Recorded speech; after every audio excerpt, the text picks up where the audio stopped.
Good evening, good morning, and good afternoon from every time zone around the world.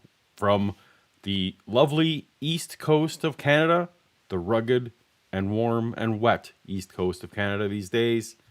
Welcome to Toast to Toast AM, where I'm joined, as every week, with my good friend, Dave. How you doing, Dave? Hello, everybody. I'm doing all right. It's been a weird week, It's been a weird week, and I but think... Have, yeah. well, tell me, did you want to elaborate? I shouldn't mean to cut you off. Did you want to elaborate on why it was weird? No, not really. As soon as I said, I'm just like, actually, I'm not going to go into any of No, this. let's not do So, that. We're not actually, bringing I will tell you baggage this into the one. show. Okay, I'll tell you a story. This is one thing that happened to me this week. So one night I come home. This was like Tuesday, Wednesday. I can't remember. Go to turn on my computer. Computer's dead. Completely dead. Brick. Like nothing. No light. No fan. No Nothing. motor car, not a single luxury. Nope. All right. And I'm like, well, shoot. But I mean, my PC's like, it's a little it's up there as computers go. So I'm like, well, who knows? Probably the power supply, right? That's your most likely thing. So it's underneath my desk here, and I'm like, well, I'm gonna take it out and bring it up to the kitchen table where there's lots of light, and I can take it apart and work on it. Um, so I take it and I just leave the cord there because I have a box of power cords, as many people who work with computers do. You just tend to collect them over the years. Yep. So I just grab another cord and I'm going to plug it in. Well, it fires right up.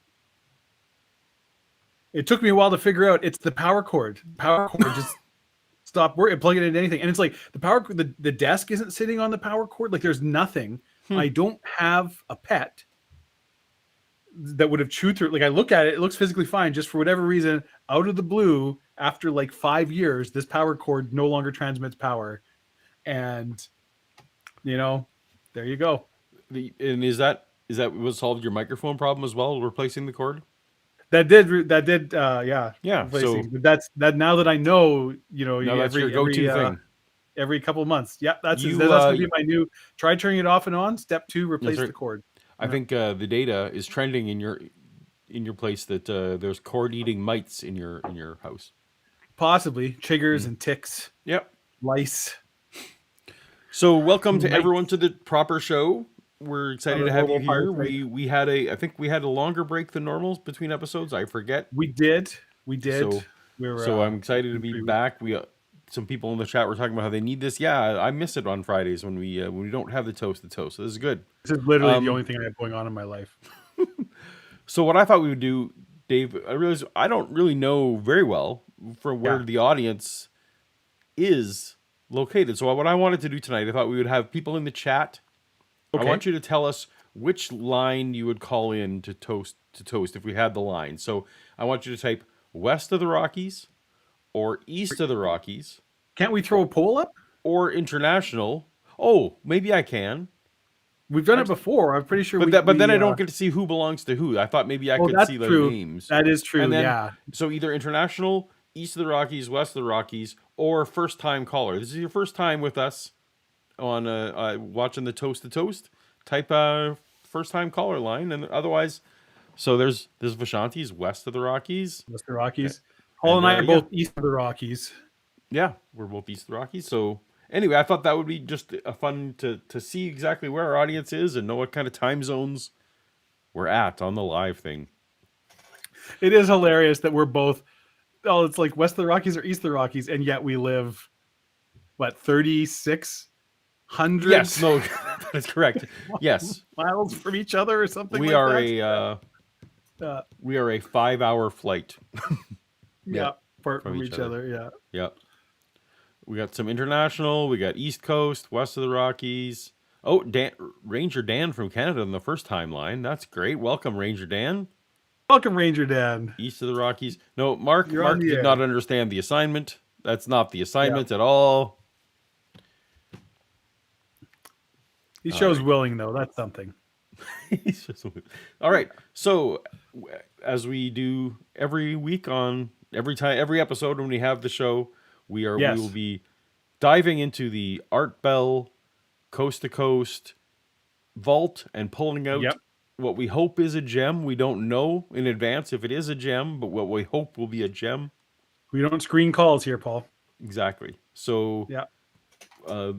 we will get to a bit about what the episode is. Although if you saw the thumbnail, you will know that this is an episode not specifically about the lizard people conspiracy, No. but about how there are reptile people still around and things. So But it's not a conspiracy because this is science. it's not a conspiracy. So Yeah. and so welcome to everyone. I appreciate all your use of the documents. I'm going to be paying attention to those. But Dave, before we get Yes. deep in, we can't. We need a We toast. have bills to. This is despite. Well, let me rephrase. With this Yeah. professional show that we are clearly well Absolutely. staffed. We are clearly on the ball. We are clearly professional level talent. Yep. Yep. All those things that doesn't come free or cheap in No, this I'm day and afraid it age. doesn't. Yeah. So There's some. we have to pay some bills. So we appreciate everyone holding on just for a second while Dave tells us about today's sponsor. I'm happy to, Paul. Very happy to. Paul, I almost feel guilty taking money from tonight's sponsor. Or that is to say, I will feel guilty when the check eventually arrives. And that is to say, I won't, but I understand how a person with morals probably would. And that's essentially the same thing. Tonight's sponsor is such a ubiquitous part of our lives that I honestly question if even the unparalleled advertising power of the only stream on all of YouTube can provide a benefit to them. And I mean, again, obviously it can. And I did, in fact, promise them a 12-fold increase in annual revenue when I signed your name to the contract. But we're getting off topic here, Paul. The point is that tonight's sponsor is a product with 1,000 uses in 100 applications. You can use it in the kitchen. You can use it in the garage. You can find it on planes, trains, and automobiles. It can provide amazing benefits in the bedroom. Whether you're frying a potato, building a steam engine, or writing on paper in a butcher shop, there is no better product to use than grease. Now, I'm not so arrogant as to believe that the members of this channel need me to explain what grease is. Our dear friends are clearly people of intelligence and learning, and so they already know about this amazing wonder product.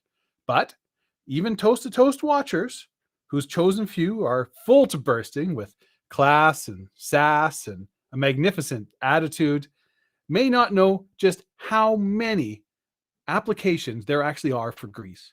You can use it on the axles of your chariots to prevent the wheels from locking up when you're fighting off those thieving Hittites. You can melt some in a frying pan, and it makes any food instantly delicious. You can put it on the pistons of a steam-powered ocean liner to help it not explode. You can even use it to lather up a Scotsman when you need to get a Greyhound out of the air vents. In fact, if you've got to push a thing into another thing, you won't find a better helper than grease. And now, Paul, as a celebration of over 3,000 years of proudly serving their customers, Grease has a tremendous offer that is exclusively for watchers of this program. Use promo code Toast to Toast, that's TOAST, the number 2, TOST, the next time you need to grease any engine, egg, or marital aid to receive a free hogshead of animal fat and limestone, which can be used to lubricate almost any simple wooden machine at absolutely no extra charge. None. It's gratis, free. They're giving it away. I couldn't believe it either. So don't hesitate. Get some grease today and turn your lubricants into lubricates. Grease. Well, thank you to Greece. They're very excited about this partnership. Are they? Well, first of all, I think Greece speaks for itself. I mean, yeah, it's excellent. And we have a super chat here. We got a couple. Timothy Harmon, full to bursting with Greece. Yes. We do appreciate the super chats because along with our sponsorship with Greece, that is the only way we keep the lights on here is the super chat support as well. So we appreciate that and the fun interaction that it lends.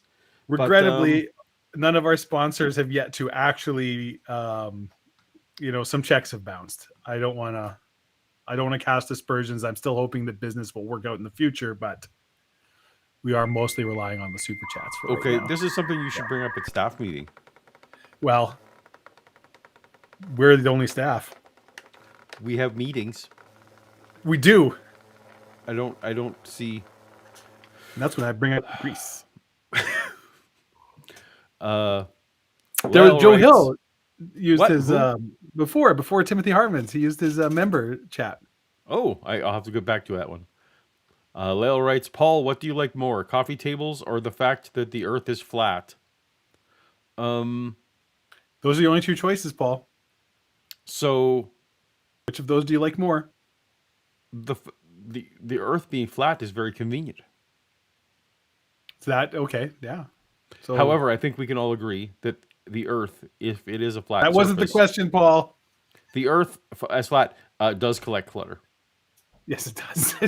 Literally all of it. Yes, I feel like that is yet another example of the clutter that involved whenever there's a flat surface.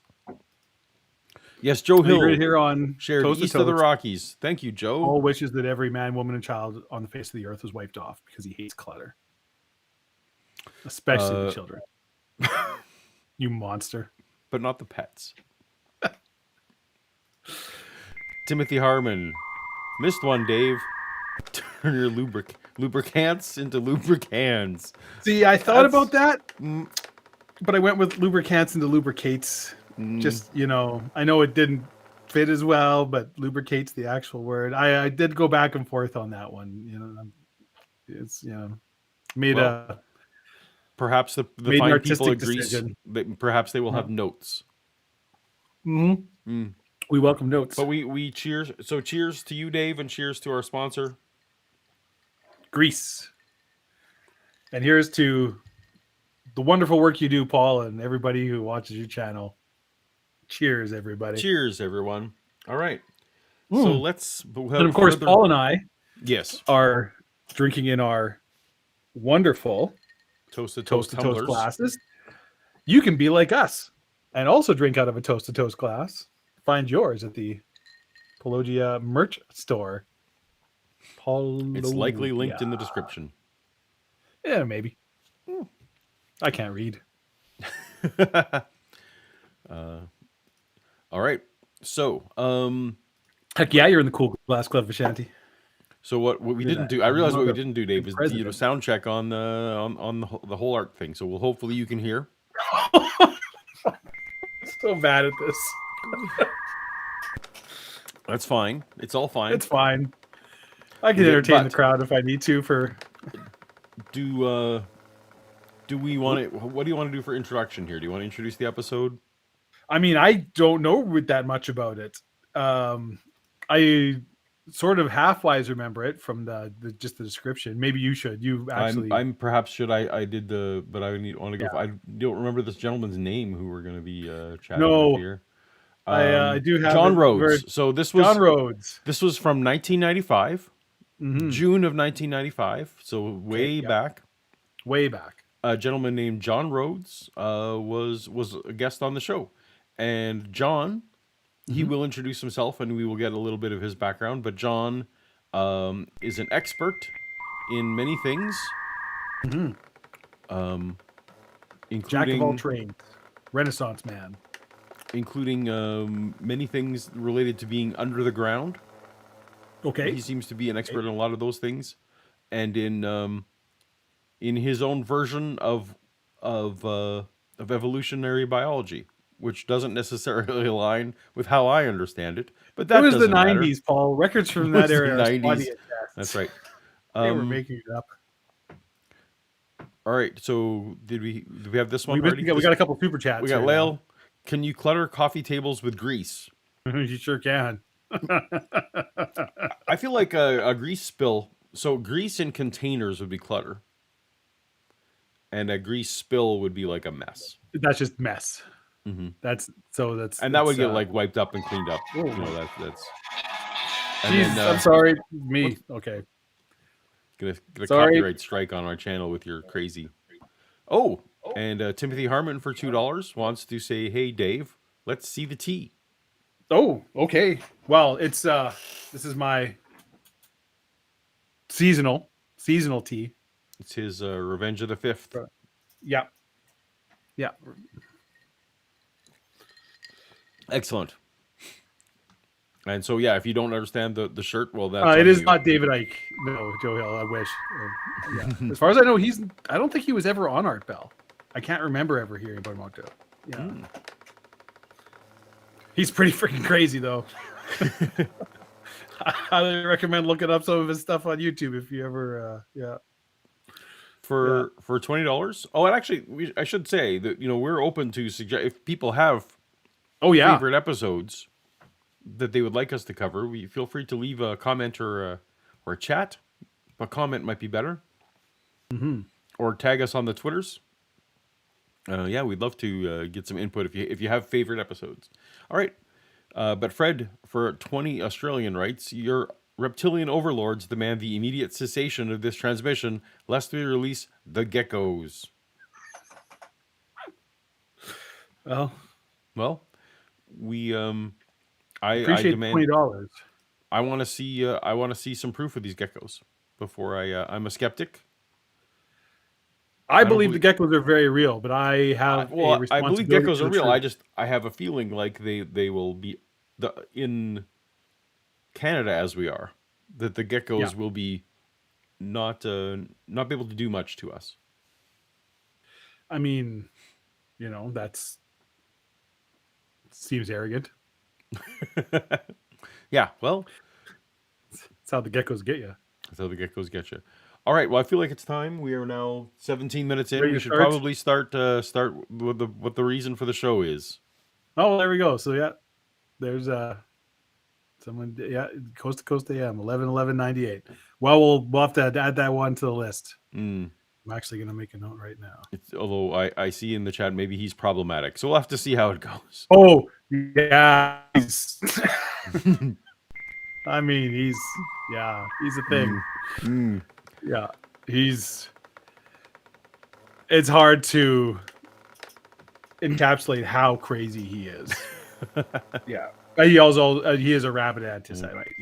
Well, he is a hateful man. Yeah. All right. Also believes he's God. Oh, neat. Well, let's get to a couple of these super chats before we start the show. Then you guys are delaying the start, which is fine. I love Toast to Toast. Thanks for the entertainment. Keep it up. We will. Thank you, Satan. Appreciate that. And Lyle writes, is a woman laying on the coffee table clutter? So, I suppose it depends on context. So a woman who is alive, yeah, no.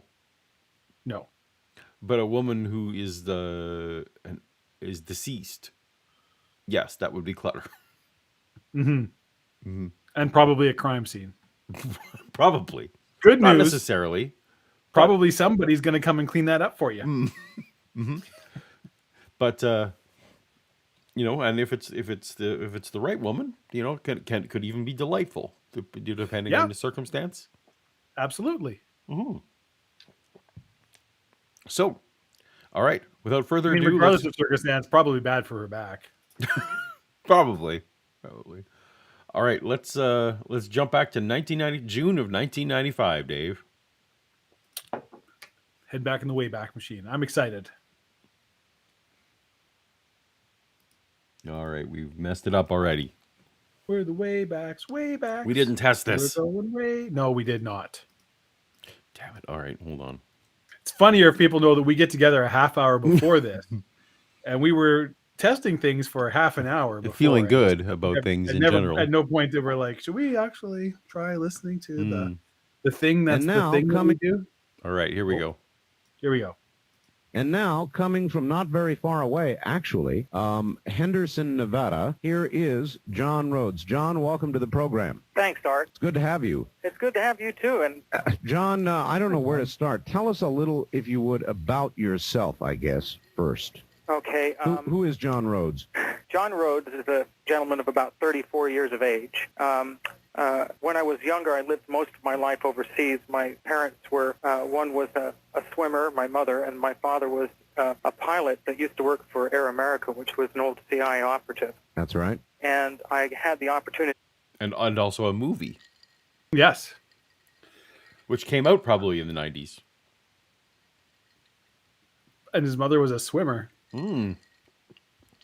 This is I kind of laugh because he's Feels like, like those two things aren't happening in the same locations. Like Maybe hotbeds not. for one are probably not, real strong. he may come from a broken home. You don't know. I don't know. Also, he's 34, which just makes me feel like I'm coming at you with all my experience. I'm 34. And it's like, yeah, when I was 34, I thought that was a thing too. But yeah, all right, fine. I think by 34 I was in the wow, I actually don't know anything. I'd already life had beaten me down enough that I'd learned. 20s is where you're like, fuck, I can do it wrong. You know where I was, Dave, when I was 34. You were in San Francisco, right? I was working for the Star Wars. Yeah. Boom. Yeah. So we're playing bingo tonight. Oh yeah, we didn't explain the bingo. That's fine, but It isn't, but okay. We're bad at this. We're bad at our jobs. So if you'd like to play along, I just put the link in the chat there. I definitely have had a drink. If anyone would enjoy playing along with us on the bingo, Yes, play along, kids. I've now checked off 2 boxes, and one of them maybe isn't fair. But I saw an opening and I took it. You saw an opening and took it? Yep. So, all right. So we can review our cards while we listen along to... What are you going to tell it? What was the box you checked? Oh, Paul mentioned Star Wars. Oh, okay. Yeah, that's bullshit. But You made up the cards. I did. Yeah, we're on a break from the trivia, Michael. We're doing a bit of no trivia tonight. No. Yeah. You're going to let them breathe for a little bit. Exactly. All right. So carrying on.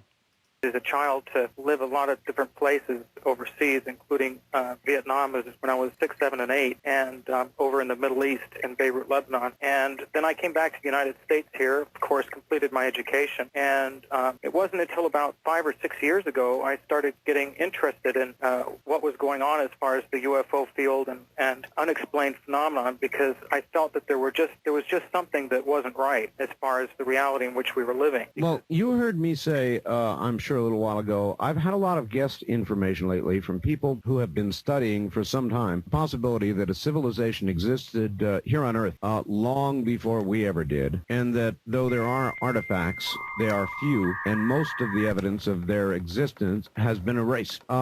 Does that fit in with what you believe? That fits in. Ooh. Well, So, but hold on. So, Art thinks that there's evidence for civilizations that existed that we don't have evidence for anymore. yeah. That could be. I think that's absolutely true. Don't you? Yes. There's But I mean, he's absolutely- specifically talking about Alien ones. like no, like essentially like Atlantis or Hyperborea or like the super advanced ancient civilizations, right? That are Okay. like- All right. yeah, he's Fair not enough. talking about like, oh yeah, there was Not like just- some tribal people, Right, just some in tribes that we Central don't know Asia, about anymore. that we Gotcha, don't know okay. about that have come and gone. No. For those who didn't, for those for whom it was unclear, the bingo cards. If you play along, you click the link. The bingo card will be generated for you. Yes. But Unfortunately, also, 30 people can play. But yeah, but also, if you let us know in the chat that you got a bingo and what your bingo card number is, we will be able to verify that we can and verify. crown a bingo champion at some point. Yes. Yep. They've either purposely been erased, Also, in my opinion, or we else did have a they've been- super chat, although It was we appreciate we it was appreciate five sweet pounds sterling. Gene Yeah. Zwire. We appreciate you, Gene, or Jeannie, depending on how you pronounce that. Don't know. Even though you elected not to say anything, we still appreciate the donation. We do. Thank you very much. Yeah. Erased due to natural geological changes, including Also, being Paul, sunken. we should toast to you and I are going to have a new king tomorrow. We are. Coronation of Charles III. You know, we are both loyal citizens of the king. God bless his majesty. So, yeah, long live. Well, not. I Long don't know live what King to say about Charles. that. I'm not sure. Live. He's pretty old. I don't know. May he live for a while. Yeah. Mm-hmm. And He's probably fine. And I'm not sure That's I what- fully King support the Charles, monarchy. He's probably fine. He's probably fine. Yeah. My thoughts aren't fully formed, but I'm not fully sure that I support the monarchy. I'm not sure. Lyle writes for $2, unknown civilizations. Tartaria confirmed? I guess. Is that I don't know what that is. Do you know what that I do not recognize that reference. I have to plead ignorance. All right. Maybe it's But we appreciate. And now we have a new thing to Planet Google. Conspiracy. Maybe it's a children's cartoon. I couldn't say. So, Gene? I don't know if is it Zwire? Is it which part Completely did I mispronounced mispronounce? my name, but I'm Which used part? to that. Jean. It could be Jean. It might be a Zwire. Jean? It's could be like a Swiss sort of. But also, I may have missed the last name. I might be. It could be like. Yeah. I don't, there's so We're many very- ways. I'm probably gonna make it worse. Yeah. We're very Anglophone. Yeah. Into the earth underground. And I think most recently we started as human beings being aware of the actuality of these civilizations. Everybody had not the same only stuff by- on their bingo card. Bingo wouldn't be very fun, Webb. That's not No. how bingo works. It's not how bingo works. It's not a cooperative game. Yeah. So everybody knows, I think we have about 60 things that filled, and it takes random ones and generates cards. So no two cards have the same things on them. So you might get lucky, you might get unlucky with your cards. You never know.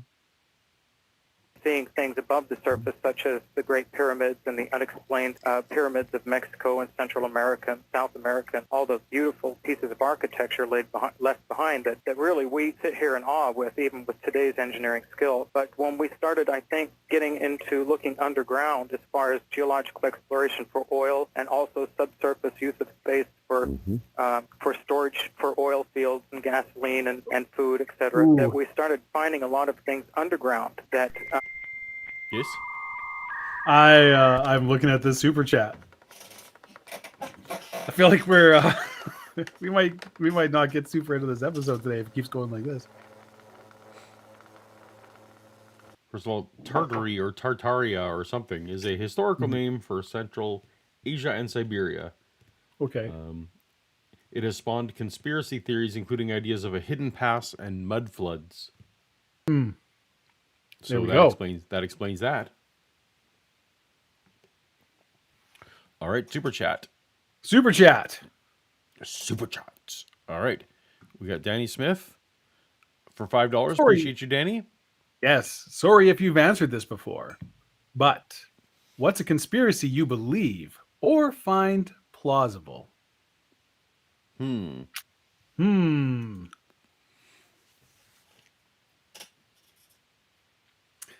you have an answer? I don't. How about you? I mean, there's some things are like some of the stuff going on with Harp and number stations and stuff where it's like, well, no, this is absolutely government shenanigans. They're not controlling the weather or anything like that, but they are, doing various experiments with radio waves and different things. I don't really believe I think it's that quite aliens plausible that ever we visited this don't planet. that the assassination of the Kennedy boys, Oh yeah, that's when I actually that we don't really, that we'll never really know the full story there, and that there was probably more involved than the handful of men who were arrested. it wasn't Lee Harvey Oswald just went off and shot him, and that's the end of it. I feel like at least that's plausible that there's more involved there.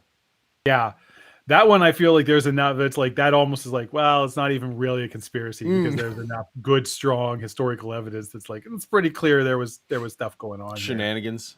There. Yeah, Um, but in terms of like sort of the classic, boy, I can't think of any that I actually believe. I'd like. The truth is, I would like to. I'd like to. I'm a romantic and a storyteller at heart, and it's like I wish there was like some sort of global conspiracy or Illuminati or something. But it's like I don't believe that. Any government or large organization like that would be able to keep something like that under wraps, or like you look at how hard it is for legitimate organizations to be even remotely effective, and it's like you're gonna tell me in all this time nobody's gonna blab or spill the beans or whatever, right? It's the old, if three people have a secret, it's not a secret, so I don't know. I have a hard time with any of it.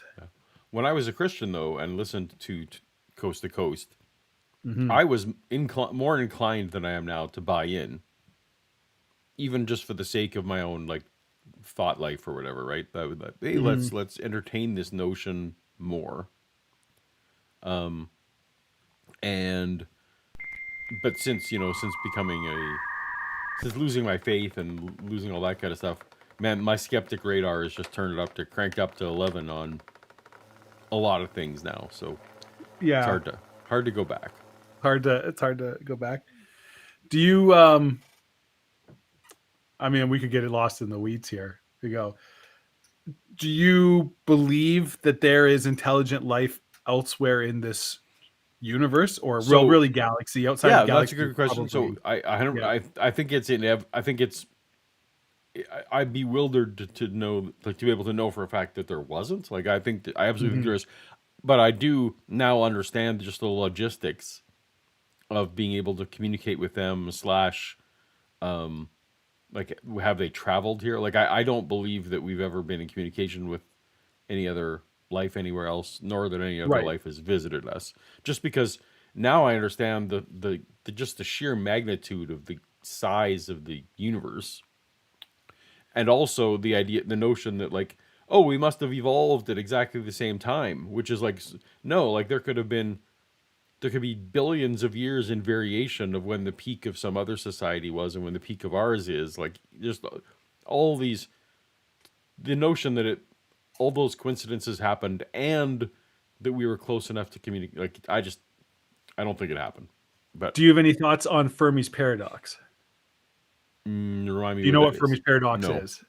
So Fermi's paradox is that statistically there should be many intelligent species. Mm-hmm. If you look at, like, okay, this is how many stars have planets in the Goldilocks zone, blah blah blah blah blah.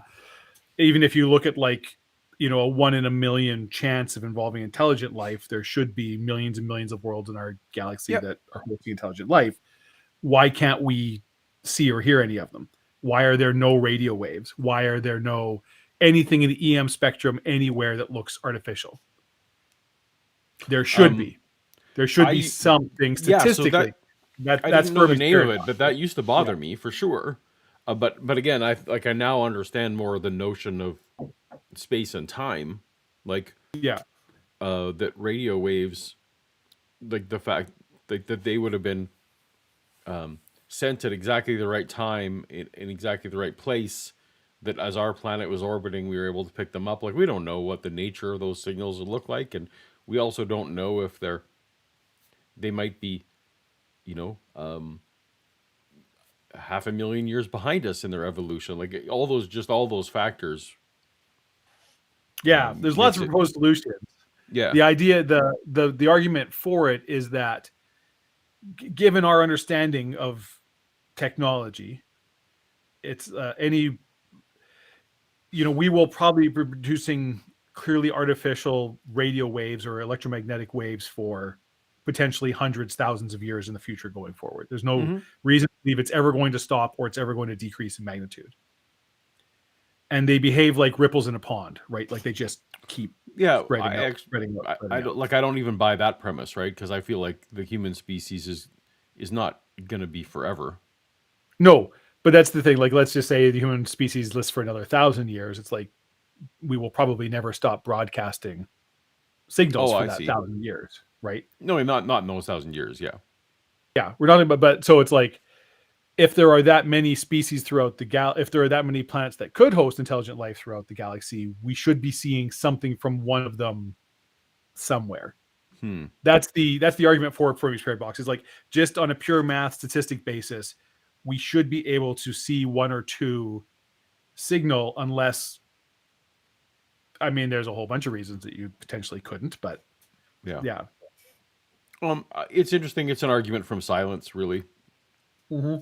So it's tough. Those are tough. You have to in order to arguments from silence can be effective. Like it's not a category of things that doesn't work, but it relies entirely on how much the silence is unexpected.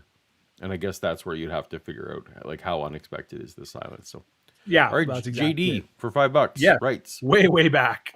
first time here. YouTube algorithm pointed me to your channel some weeks ago. I find it fascinating. Well, welcome. All hail the algorithm. All hail the algorithm. This show is a little bit different than what we normally do, but it is probably the most fun thing we do. So I have the most fun doing it. I also enjoy. All right, back to It's art. funny because I'm not involved with any of your other content. Left even more of a mystery than what we had above ground. Again, I've got to stop you for a second, John. It's really interesting that you should be saying that because there is a project ongoing now in Alaska called Harp. Right. I'm sure you've heard of it. Yes, I have. And it's supposedly got I'm a ticking dual off Atlantis purpose. because he talked about ancient civilizations. And Okay. I'm ticking off Harp because he said Harp. Harp's been on the bingo card since the very and second it's week the we first ran time. the show. So and I Dave, finally tick off Harp. remind people who don't know what Harp is. What is Harp? Harp is the high altitude high altitude something radio project. It is a array of radio broadcasters in Alaska that the Army uses to broadcast very high energy radio waves into the upper atmosphere for a variety of reasons. They obviously don't talk about it. It's classified stuff. One of the theories is you can use it to ionize parts of the atmosphere and then bounce radio signals off of it, thereby sending radio signals over the horizon very long distances, but avoiding any kind of satellite level stuff, because this is before it gets to the level of satellites and makes it harder to intercept or read these. Weather control is a big one that Harp is supposed to be interfere with the migratory patterns of birds and other animals. It's one of those things where it's like it's this huge square kilometers grid of antennas up in Alaska, and everybody's got a theory about what the government's doing up there with all these things. I actually don't even know if it's still in operation. This was like a 80s and 90s thing. Yeah. All right, we're could be a crazy night on the bingo cards. Yep. And one is to heat up the ionosphere to see what will happen. I'm not sure about that one. And the other purpose, supposedly, is to try and map underground tunnels and caves. And I thought, underground tunnels and caves. Now, why are we wanting to look underground? What do we think is underground that we Because don't the know Earth's about? hollow art. I hope that's what. There we go. Someone has many people have high frequency active auroral research program there. I hope that you have Hollow Earth on one of these cards here. Hollow Earth is on one of the card. It is one of the things. Perfect. Yeah, I don't have it on my card. I have this. My spider sense is telling me. Yeah.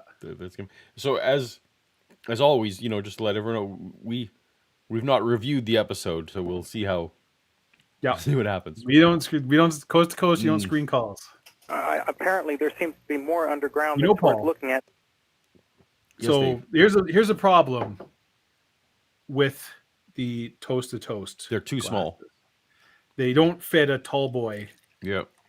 Beer. But luckily, we here at Toast to Toast offer the perfect solution to this problem.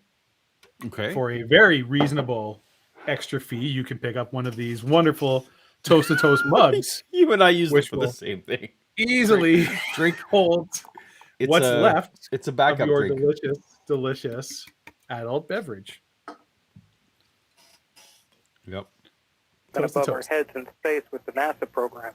I've read about HARP, and I've also looked into the shuttle the Shuttle Bay experiments in which they were using ground probing radar, they said to help study the Rwandan ape because of the war in Rwanda. Right. And that just kind of hit me as kind of funny. And I think that because of today's technology with the ability to burrow underground with thermonuclear boring machines that have been patented in U.S. patent books by Los Alamos Laboratories, I know before you had a really great researcher on the air, Richard Sauter, and right. He's done a lot of studies on this and brought a lot of information forward to the public, declaring that the United States and other countries by now have very easily been able to penetrate the Earth with these thermonuclear boring machines that literally vitrify. I'm sorry, what? So, Dave, they've very easily been able to penetrate the Earth Yeah. with thermonuclear boring machines. Yeah. Did I miss a step here? We were talking about ground penetrating radar and stuff. It's like, okay, yeah, whatever. And I'm like, okay, mapping out. It's like, oh no. This is the core. We're drilling deep with our thermonuclear boring machine. Yeah, although I have to say, this guy is as a coast to coast caller guest, he's pretty good. He's clear, concise. You know, you understand. He's got his point. He's not umming and ahhing and going around. I'm pretty happy so far. He he jumped right from mapping underground tunnels to we're bored thermonuclear boring core. machines. Yeah, you can just drop that without. Also, missing a beat. There's a joke somewhere in there. These are boring machines. There's something about them calling them. I'm sure the people who make the boring machines have that figured out. The rock and what's left. Also, I would love to know in the chat if the art volume is too high, too low. Let me know. Silver is about 25% of mass, and since it's molten lava, they compress it towards the tunnel walls, and it permeates through the tunnel walls, creating a self-lined tunnel. This is great when you look back at a lot of the old stories of people in caves and caverns, even when you're talking about books like Etadorfa and other stories like the Smoky God, in which people talk about the Hollow Earth. These stories were coming out long before we were even aware of the technology about glass-lined tunnels, and that's exactly what the technology is available today, is to leave glass-lined tunnels behind. And these people were reporting them way back in the last century. But these are tunnels, John, that we would have created, so we would therefore, for the most part, know they are there, certainly at high government levels. The implication of Harp is that we're looking for stuff that we don't know is there. Right. Well, if it's very simple in terms, I mean an engineering term, due to this technology to be able to burrow underground, then that leaves us a whole new issue. Not only would NORAD have to worry about missiles coming from over... Yes. So, I mean this is very. So I'm excited to get into the ballistic missiles. That's nonsense. Drill missiles. That's where it's at. This is full on sci-fi. Pretty good. I also love the offhand throw. It's like, well, now that we know it's so easy to go underground, it's like, let me tell you, as somebody who has worked places tunneling, it is fucking far from easy. No. Well, you didn't use your thermonuclear boring machines. Nuclear. Wow. I am true. Unable to pronounce words tonight. Well, you're not even. No, I'm not. I'm like second drink in, so we're in trouble. We're in trouble. Jerome Thorpe for $5 writes, "This guy is gish galloping conspiracy theories." Yes. Do you know what the gish gallop is, Dave? No, I'm picking it up from context. So Gish Gallop is a former Dwayne Gish, a creationist debater from the 60s, 70s era. Was famous debater? for, and he this is a term that's used in debating, not just in creationist circles. It's become famous. It's basically where you shotgun, like you machine gun, so many points that you can't respond to rapidly, all of them. that your opponent can't possibly respond to them all. Okay. And so you give the appearance that you won because you listed 70 things in your time, and they weren't able to, because of course it takes much longer to refute something than to just say it. So anyway, but Jerome, Gish Galloping Conspiracy Theories is great for Art Bell Bingo. Yes. So yes, it is. So it's a mix. Just take a look at. I don't think I've gotten anything else yet. We'll see. Yeah. head from the north, and also be able to look out for any kind of missile attack from above. Now we've got a whole new issue about how do we prevent other countries or other species from burrowing under the ground into our continent, into the North American country, and coming near species, Paul. I feel like that's a preview. I feel like he's not talking about like moles and I rats. would say this is absolutely incorrect science used as evidence, Joe. Yep, that's. I was like looking at him like, do I have that crazy science that he's just thrown out? I'm excited. I'm pretty sure I'm going to be able to tick off my mythological creatures discussed in scientific facts box because other species, yes. All right, so we have a $5 super chat from Timothy Harmon. Hold on for a sec. I'm running upstairs to get my Mole People T-shirt. Excellent. As you should. They're going to appreciate it. I'm concerned that perhaps Timothy was shirtless for the whole time and we didn't know it. But you Concerned enjoy, or you may, there's titillated? no dress code when you enjoy toast to toast in your own home. Absolutely not. You can. Paul and I are shackled by the nanny state. That's you, correct. But if you can do whatever you want as a this free is a pants adult. optional for the listener experience. Although as longtime sponsors, we do strongly encourage you to wear pants at all time. Pants. Tell the people in pants to pay their bills, Dave. That's man. We really gotta catch up in our meeting. We need a collections department now. the facilities or near sensitive government buildings. God, there's an awful thought. So, I mean, You know that you're right. I mean, it would have national security implications. Absolutely. And now I suddenly understand. Even the alien question or the reptilian question aside, there would be national security reasons. Suddenly, it dawned on me. all the billions of dollars they had spent so far, now they've... All right, Mike Amos, thank you so much for the $5 super chat. Can't hang around, but we'll catch the replay. Toast to Toast is my favorite YouTube video approximately every 2 weeks. Yay. Well, we appreciate that. And it's a lucky thing because, as we all know, this is the only thing on YouTube right now. The only thing on YouTube. So it's lucky that some people enjoy it. Okay. Did you have any further thoughts about the national security, about the that we're putting aside reptile people for now? setting aside the reptilian people and whatever else. Yeah. I mean, those damn Soviets could be shooting drill missiles at us right now. Yeah. figured out that they've only done 50% of their job. So there had to be this large launch into being able to see who and what is underground at what depth and who they are. If, as I believe, there are other alien species coexisting here on this planet with us, they want to make sure not that these species are telling them where they are, but they want to be able to make sure of being able to verify themselves exactly who is where. And also when you start looking at the fact that in 1988 they created a National Cave Resources Act, which prevents... So hypothetically, Dave. Yes. At what... how deep would a GPS tracker still work? I mean, I could make up a number if you'd like me to, but I have absolutely... Even just like the physics of it, like... Yeah, because you don't need satellite. Line of sight to the satellite, do you? You just need. Well, because you can use. There's GPS that work inside buildings. I honestly don't know if it's radio signal or what it runs on. I assume just radio.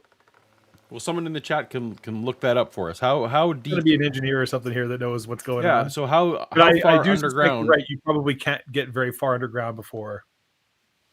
Yeah. So GPS. That's why they built Harp, Paul. Of course. Yeah.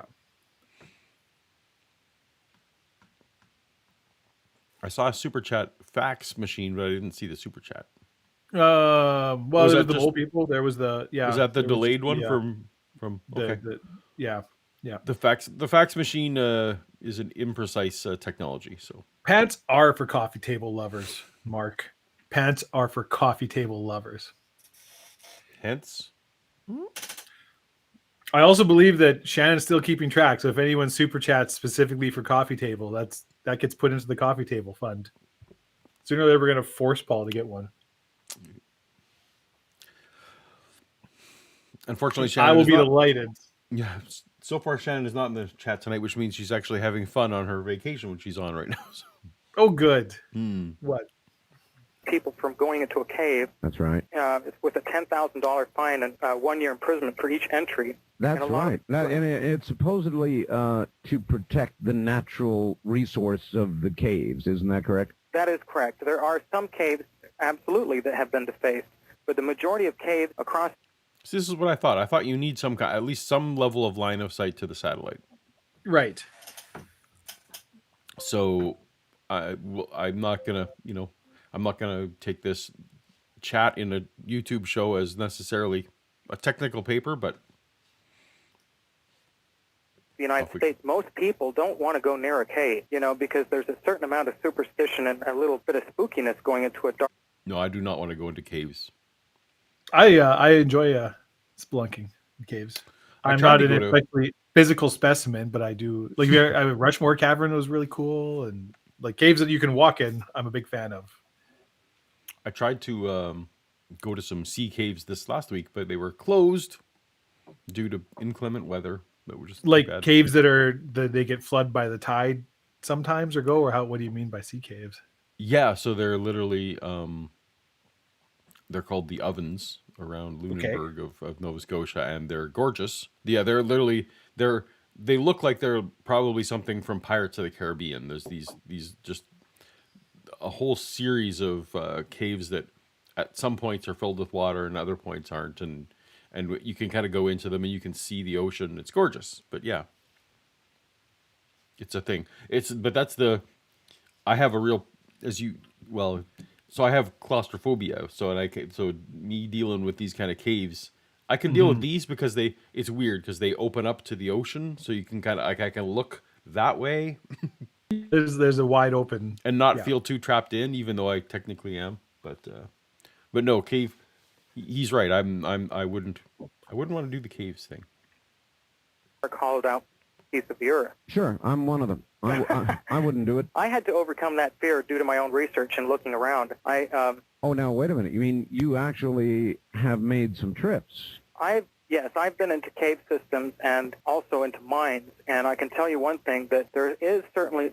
I had to do it because I'm afraid of climbing, I'm afraid of going into a cave, yet I had to confront my fears in order to fulfill my research that I'm doing. Right. And believe me, in some instances I've been shaking. I mean, I used to watch people climb a mountain and I think these guys are crazy. Yeah, I still think that. See, then I'm faced with the position of having to go out and learn how to do it myself. But there's been instances where I've gone into certain caves because I've heard that they are one instance in particular was a reptilian outpost very near Las Vegas. As a matter of fact, Las Vegas. Wait, you got to how far deep? We're 7 minutes into this, and we're first here. This is the first we're hearing about a reptilian outpost. I mean, there have been some offhand mentions of reptiles. Just some hints. Reptile people, yeah. We're talking, yeah. But he went into a cave because he heard there was a reptilian outpost. Yeah, I think that's a better segue than just, hey, sometimes people don't like caves. Like, yeah. Anyways, Timothy I heard about reptile people living in a cave near Vegas. Lunenburg, where my parental forebears are from. Nice. It's a fun town. It is not a Tron t-shirt. Brain cramp. We had the t-shirt earlier. We did. You missed it. If you want to hear the story, you're gonna have super cramp for it. Super cramp. Super chat. Or just ask because other people know. Almost overrun it. Oh, really? And when I went in there, a friend of mine told me that this cave had a steel door down a shaft. It was really an old mine. It had a steel door down a shaft after you went down a vertical pit. So I went in with my friend. In order to get in there, you had to crawl horizontally on your belly for about 20 feet before you could even stand up because the cave ceiling was right at your back. And then I went in there. I looked for the door. What was that noise from Art there? Yeah, I guess maybe Art's also not a fan of caves. Just like, yeah, roof of the cave on your back. I don't like it. So also, just chronologically, just so everyone knows, so Mel's Hole, I believe the first Mel's Hole episode was 98, right? 97, 98, something like that. So this is 3 years prior to Mel's Hole. Yeah. So otherwise, they could have these could have teamed up. I mean, clearly Mel's hole existed at It this existed, time. but we Yeah. the audience were not aware of it yet. No, Mel Waters was just throwing garbage down it and bringing dogs back to life. Maybe once we're a few years into the show, Dave. Yeah. I don't know, some kind of a Art Bell Avengers team up would be fun. Just if you mixed, the guy who shot Bigfoot and Mel's Yes, Hole yeah. and this Mel's guy with Hole, the reptiles. Eventually, there will Some be of the ones we'll reptiles probably never on this have. Yeah, the Area 51 caller, I'm sure someday we'll get to. And Yeah. yeah. Eventually, Dave, there will be reptiles on our reptile show, won't there? Wasn't there. And then I was feeling kind of odd. I scraped my knuckles and my fingernails into the wall because it looked kind of wet. And I could feel mud go underneath my fingernails. And I saw like a scrape of mud. But when I retrieved backwards, I thought, well, I have to take a picture because this door isn't here. And I want to be able to show my friend who told me about this. And when I took the picture, I saw a streak of light come up. And I looked down at my hands after I turned my flashlight back on. I looked down at my hands, and there was no mud underneath my fingernail, nor was there any mud on my hands. Ooh, And when I got the actual photograph developed, there was a streak of light going from the bottom left to the top right with a huge wall of light underneath it, diffused off to the right-hand side. I have a feeling, and I'm not any technical expert in this area, and it's just my opinion, but I have a feeling that there was holographs at work there. And with the flash of the camera, it was... There's holographs at work? Uh-huh. Yeah. Okay, so he touched some mud, just to review. Yeah. He touched some mud, Yes. then took a picture, saw Felt the flash mud of under light. his fingernails. Yeah. When the picture was done, his Yeah. hands were clean. Yeah. And his hypothesis... Well, you got to go back. You're missing a part here. So he got to the part. So there's supposed to be a large steel door sealing off this cave, Yes. and he gets to where the steel door is, Mm-hmm. and he goes to feel it. But what he feels is mud. Right. And Oh wait, then so he's it looks like metal, but it feels like mud? yeah. So then he's like, "Well, I'm going to take a picture of this." Now I get it. And then he's like, "Oh, I don't." And then all of a sudden he's like, "I don't see steel here, so I'm going to take pictures to show my friend who told me about the steel door. There is no steel door here. It's just mud." And then sees this light and stuff. And Now I yeah. get it. So there's holograms that are... Yeah. It was a holographic image of a steel door. Someone called Jem because this is a hologram. Nice. Okay. trying to adjust for that instantaneous change of light level, and it couldn't quite do it. And Or this is lens flare because none of this is real and all of this is being made up. But let's go. So it's a holographic door. Yep. Where did the mud go when he took pictures? Under his... Well, I mean, that's easily explained, Paul. Mhm. This is, you're thinking of holograph in the Hollywood, perception of whatever. This is like a true reptilian holograph is more akin to the holodeck from Star Trek, where it is in fact a full sensory experience. It isn't just an optical illusion. Oh, so this is not right. okay. So this was holographic mud under his fingernails. And Yeah. when the hologram was turned off. Yeah. Then And I the mean, mud... truthfully, the more accurate term should be sensogasm, but holograph is something that the average layman will understand. I feel like sensogasm is more of a brand name. Will be when my copyright clears. Trademark. Trademark it's Dave. We're putting OnlyFans out of business. Wow, that will... Demonetized. Yeah, and no technology has made it until someone's used it to make money sexy ways. Mhm. So that's why ChatGPT will never be a thing. That's right. this is one of the recent photographs I have of anomalous activities underground. What? By the So the answer is what's Quark's brother's name? Rose. What was Rom. Wasn't it Rom? I'm pretty sure it was Rom. Rom? Yeah, Rom. Yeah. That's who had to clean out the sexy time holodecks, Mm-hmm. which they literally had in Deep Space Nine. So yeah. Mhm. Yeah. Mhm. Wait, I would give my eye teeth to get hold of one of those photographs, John. Well, I'll send you a copy. Oh, you will? Oh, sure. All right. You know, I'll tell you, John, I'm right in the middle of writing a book, and I'd be glad to give you credit. So if you want to include permission to publish it, I'll stick it in there. I don't think there will be a problem. All right. This is a picture of mud. I mean, I really love being able to get In these my photographs out. And, He had a number of underground anomalies. and Really, I should try. I should I'm- get my hand. I'm sure it can't be too hard to get. Like Get a hold of Art Bell's books. yeah, he has a number of like just throw on Amazon or whatever. I'm sure. I should read them and go. That SCP not confirmed yet, Vishanti. We haven't yet seen a reptile person. This is just weird sensogasmic mud. Who knows? Could be anything. This could be got a bulletin board system, by the way, where we do that. We take a special. They have a bulletin board system, Dave. This is 95.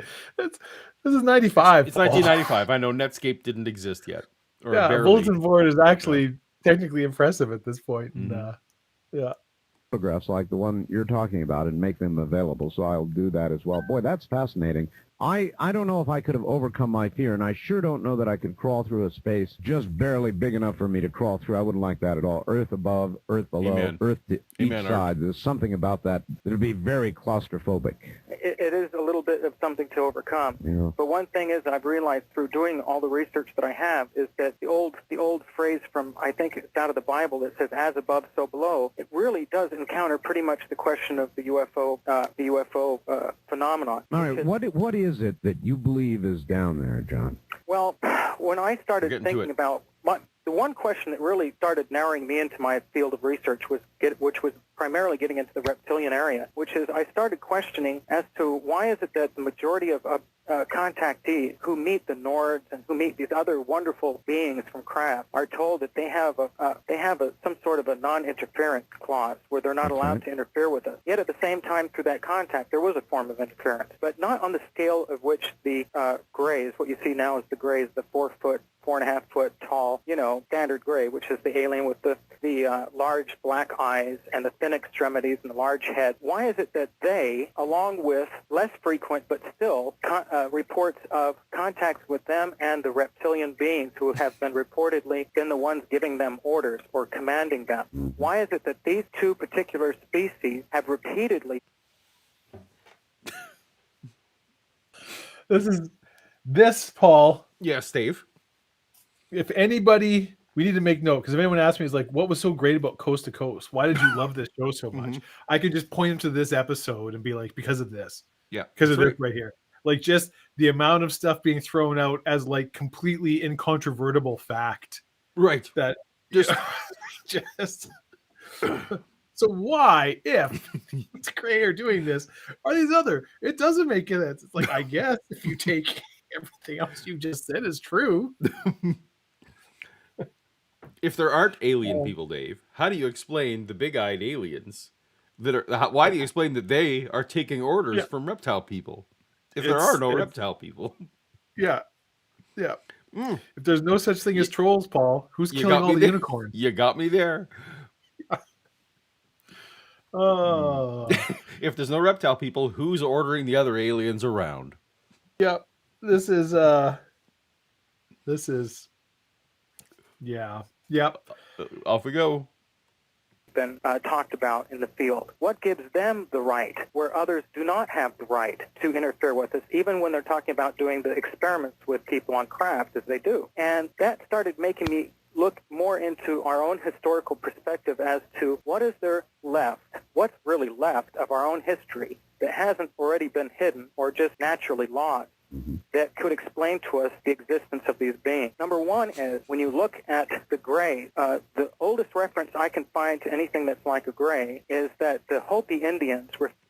By gray, he means the typical alien abduction aliens, right, with the big black eyes and the kind that was in the freezer. Native reticulans. Yes. Yeah, exactly. For those long-time Toast to Toast watchers, the 2 episodes you did on aliens, the freezer, that was a gray. So yeah, or something like it. Yeah, you see them on X-Files and whatever. They're and some of the grays apparently can tear your dog in half just with their mind. So we've got to look out for that. I thought he had some weapon or something. Didn't it? Oh, maybe. It did something. Yeah. And then the cold will heal them. Maybe that's how they. But the reptiles wouldn't like the cold, so. No. That's why I guess the reptiles and the greys don't seem to get along. Why the greys don't adhere to the But apparently interfere they're with under the boot of the people reptile treaty? people, according to our guest here tonight. So John. Yeah, well, it's Anyway, it's ambiguous. We're going back to the first historical reference to the greys. Refer to these greys as ant people. Ant people. And from our own visual perspective now, we can see why they would maybe refer to them as ant people. Say, for instance, what if this being came from underground, or you had knowledge that they lived underground? Mm-hmm. They had large eyes, as do ants, thin extremities, as do ants, large cranium, as do ants. And, of course, now we can understand that they might have just said, well, this is an ant person, you know? Or it would be their easy reference, yes. Exactly. Sure. And where is it from? So somewhere in I assume for some reason it made me think that it was in Mexico areas for some reason. Okay. Yeah. Yeah. Right about the features. When you consider an ant, those similarities are quite striking. John, hold on just a second. We'll be right back to you. My guest is John Rhodes, and now I'm beginning to make a bit of the connection myself. How about you? I couldn't quite understand the human-reptilian connection, but I'm beginning to get there, I think. More in a moment. John, question for you. What has John said that makes him get the connection between? There's nothing between humans and reptiles at this point. Well, it's ant people. It's ant people. An obvious question somebody would ask would be, well, if they're reptilian and they are from, in essence, below Earth, then what are the UFOs? In other words, what's the connection? Are they actual? Good question. Good question. If Art's you asking can the say hard question. if there's no reptile people, who's ordering the greys around? Mm-hmm. If they're from underground, what's up with UFOs? That's a equally valid. That's a gotcha. Art's not on the payroll of Big Reptile. He's asking the questions they don't want you to ask. That's right. Some previous race of humans, or are they from somewhere else occupying our inner ground? Well, that's a good question. Let me explain this. First of all, I started noticing that I believe that they are a species that are off the original trunk or the tree of life, the first genetic creation that took part on this planet. And this may or may not be so, but this is, from what I've been able to gather, this is my perspective. And okay. Paul, you're the resident expert. Yeah. So no. So this is not bad so far. So let's roll with that. There are, and I think, to be fair, he's answering Art's question. So Art is asking if these reptile people and the greys are terrestrial. Are they from Terra, our Earth, or are they from a different planet? And so he's saying, no, these are indeed from the same evolutionary tree that we are humanity is from, but that they branched obviously early, and that basically you would be saying, and I not this. Unlike Neanderthals and Cro-Magnon or whatever, right? Well, but that's actually a much closer, much farther back, branch. Presumably. Yeah, so presumably it could be as far back as, any point to basically any time after the emergence of reptiles. Right. That they would have a branch, and that branch went off and also developed sentience in a different way. That is a way this could happen for sure. Like scientifically, that's not unreasonable. Mm-hmm. We are further genetic chains or genetic branches off that original trunk. In a process, John, of where it's going to get problematic if he's been promising a link between the humans and the reptiles. Mm-hmm. If he wants to at any point posit, though, that recently we split, then I'm gonna lose it. Evolution or creation or both, or do I think it's both. I think originally it was divine creation, and then shortly after that there was intervention of sorts. And when I started Those are the same thing. First there was divine divine creation, and then a deity intervened. Those are both. I don't believe the intervention he's talking about is a deity. I think he's Some talking sort of. about we got a Prometheus situation going here. I where see. So aliens showed God up started and, off yeah, Abou God kicked Genesis. off the universe, and Oh, and at some presumably point, life. someone came along and is like, there's some real nice plankton you got here. Let's spice them up a little bit and see what happens. Yeah. Let's put some of these in a little box over here where they. Yeah, okay, I gotcha. Yeah. Let's give them some mitochondria and see what happens. Include me in on this is starting to look at the antiquity of the serpent and serpent worship around the world. There is no animal on Earth that has been revered so highly and taken both ends of the spectrum, whether it's negative or positive, into the influence of man and his religion, than that of the serpent or the snake. True. That's true. So if the species isn't descended from snakes, though, not if they You have. don't know that. Well, it seems unlikely. They would have a common ancestor with snakes. Yeah. But snakes, at some point, their limbs atrophied. Mm-hmm. Yeah. And so if these things have limbs, then it would be. But so his evidence that there are snake people. Yeah. Is that part of his snakes, evidence? Part of the cumulative case for sure. Cumulative case. People worshipped snakes. Yeah. Therefore, reptile people. Also, more people worship snakes than anything else. I see. Yes, it's that. I get that argument actually on the Christian side. Well, see, you understand, Jesus is the most impactful person in history. Yeah. Therefore, divine. Second place, not divine. First place, what in any category, that's just evidence that they're divine. Yeah. Gotcha. So nobody remembers who won the silver medal, Paul. Right. So the second most worshipped animal. Don't be ridiculous. What would that be? Like calves? Cows? Monkeys, possibly. I mean, I don't know. Yeah, like but do humans count? Well, like India, they worship cows, right?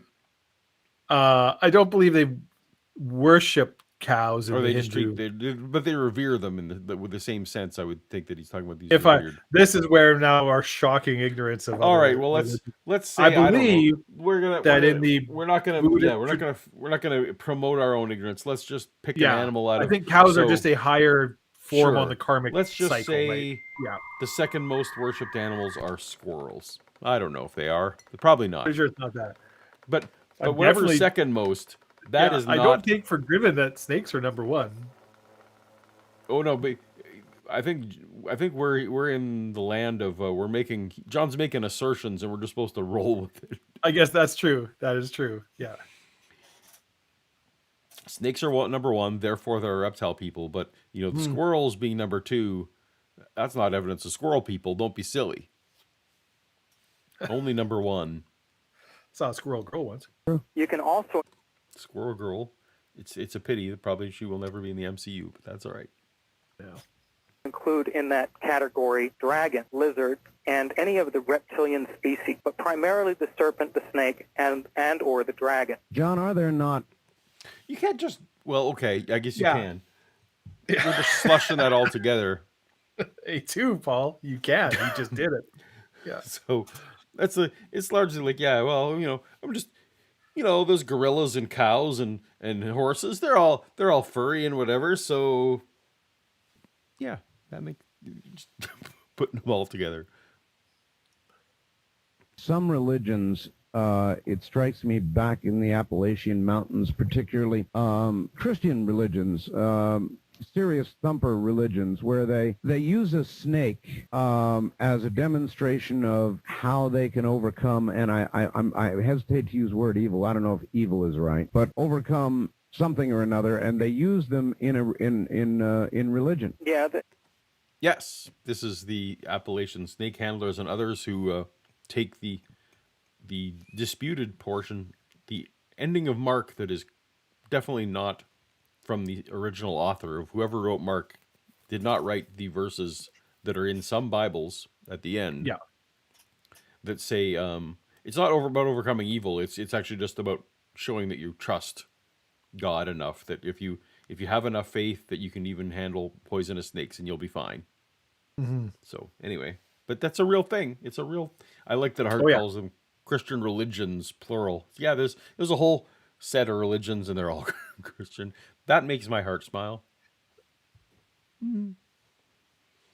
They dance with the snakes and they tempt them almost to bite them. That's right, as though you cannot harm me. Right. And yes. through their own faith in God, they think that once they are bitten, that they'll survive. And in fact, when many people, when they're bitten, do in fact swell up, because of the venom. Right. But yes, the serpent actually exemplifies both the positive and negative religion. Sorry, I just saw John Taswell posted, "People who worship squirrels are nuts." That made me laugh. That was very good. That's excellent. Yeah. Cheers to that. Yeah, well done. Just implication. We look at, first of all, the Japanese and the Chinese. Oh yeah, if you have evil as a noun in your on your bingo card, that definitely happened. Yep. Yep. Revere the serpent or the snake and the dragon as being something very benevolent. While at the same time, we're told through our own religion that the being who stood in the Garden of Eden, and remember, it was the only reference in the Holy Bible that we could even talk to animals, was that of a reptilian. And this reptilian No, there's also talking donkey, but okay. Yep. was smart enough to start teaching us. And when you look at the connections between the Sumerian text talking about Enlil or E having being a divine being from an extraterrestrial being who was involved with the genetic manipulation of man, and supposedly he lived in a place called Snake Marsh, and he was the one that had taken a branch of the mammalian man and mixed it with some of the reptilian being. And the place where he lived, of course, was Snake Marsh. Nope, I'm not okay with this. I saw this movie. It is a 1950s Universal picture.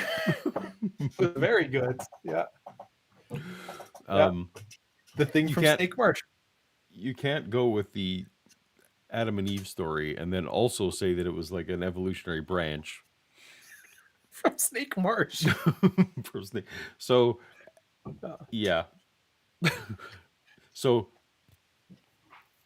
the serpent, which in the Bible story had limbs. So then I guess you're in the realm of serpent with limbs. So then I guess out to lunch here, which we call lizards, but lizards. Where I come from, I'm just a small town bird lawyer, but Snake Marsh. All right, I guess I shouldn't be surprised about some inconsistencies with the Garden of Eden story, so we'll let it go. But you could think of a place where snakes live as a den. And then we come back to looking at the biblical explanation in Genesis where they talk about the reptilian being in a place called Eden and giving man knowledge. Yep. This is as good as the Nephilim. Yeah. He's not wrong. He's not wrong. Yep. These are stories that people tell, and that is, he found a link. Awesome. It's like is this the Apple version of a den? Is this so interesting? So not a den, it's an E-den. Because of course, how these things sound in English is totally relatable to how they were sounded in whatever Proto-Sumerian language that they were talking about. Yep.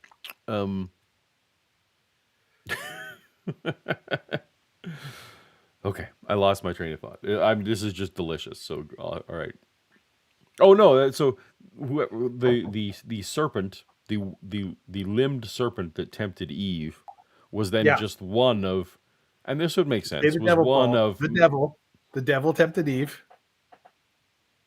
Well, but this was, but that character was merely one of many of that species. Of course, it wasn't just the single one of them. So that whole branch of them. So maybe the Satan character lost his limbs, but that doesn't mean like the rest of his species who didn't tempt people maybe didn't carry on, and maybe they just went underground. Yeah, they probably got their limbs cut off too. Right, Eden. And these types of little pieces of information are all over the place. And it's He's using information in a way that I don't like. But These little pieces of information. Information. Hashtag truth bomb. Just a matter of being able to make the connection. I believe that one reason that it's really I'm picking off interesting to Satan. note that among Oh, did you got Satan on your card? Yeah, I got that's Satan probably- on mine. Yeah. Oh, so do I. Yeah, perfect. Yeah. What else have we? Neat. I'm going to put mythological creatures discussed as scientific fact. Yeah, I feel like so. we've. Yeah. I said Mesopotamia. Oh, Does that evil count? is a noun. Yeah, I got evil as a noun. Ooh, I'm doing pretty good here, Paul. All right. Well, he is gish galloping. Yeah, He is gish galloping a lot of stuff here. a lot of stuff. I hope we're going pretty slow though. I'm not sure we're going to get to the faxes, so hopefully we get that far. Because I do have Art Gets a Fax on mine. Yeah, me too. many of the religious cultures of the world, it's a common rule or law, religious law, that they are not allowed to draw or make anything of that which is in heaven. All right, here's a fax. Dear Art, greetings Isn't from a that fellow common? Gemini. Wait! There you go. Art Here's Gets a fax. Yeah. Right in the middle. Right in the middle. I feel like Art actually gets isn't a that fax. common a rule at all there. Anyways, yeah. You're not allowed to depict that which is in heaven. No. Yeah. I can't say I've ever.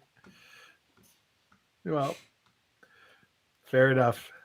Fair enough. I'm being corrected. Timothy Harmon is Didn't correct. realize So that that is what we call. I'm just needling you. Yeah. In my next in my next video, I talk about how Christians retconned some things, and that's one of their big retcons was that creature was heresy, always. Paul.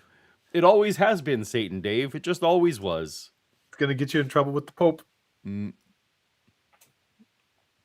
Your guest is interesting about the reptilian-human connection. Whenever you have a guest about alien species or ancient history, I frequently recall the bingo link five-part count again, somebody nicely Oh yeah. Dollars for later. 2-hour folk. movie named V. The movie was on TV back when I had a TV. It's about an aliens coming to Earth to help us with many of...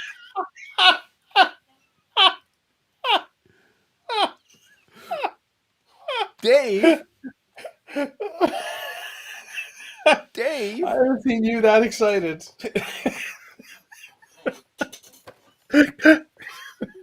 Yeah. I used this on the thumbnail and you laughed at me. Yeah, because I'm like, well, you found a way to work in your deep love of V. V. Yeah.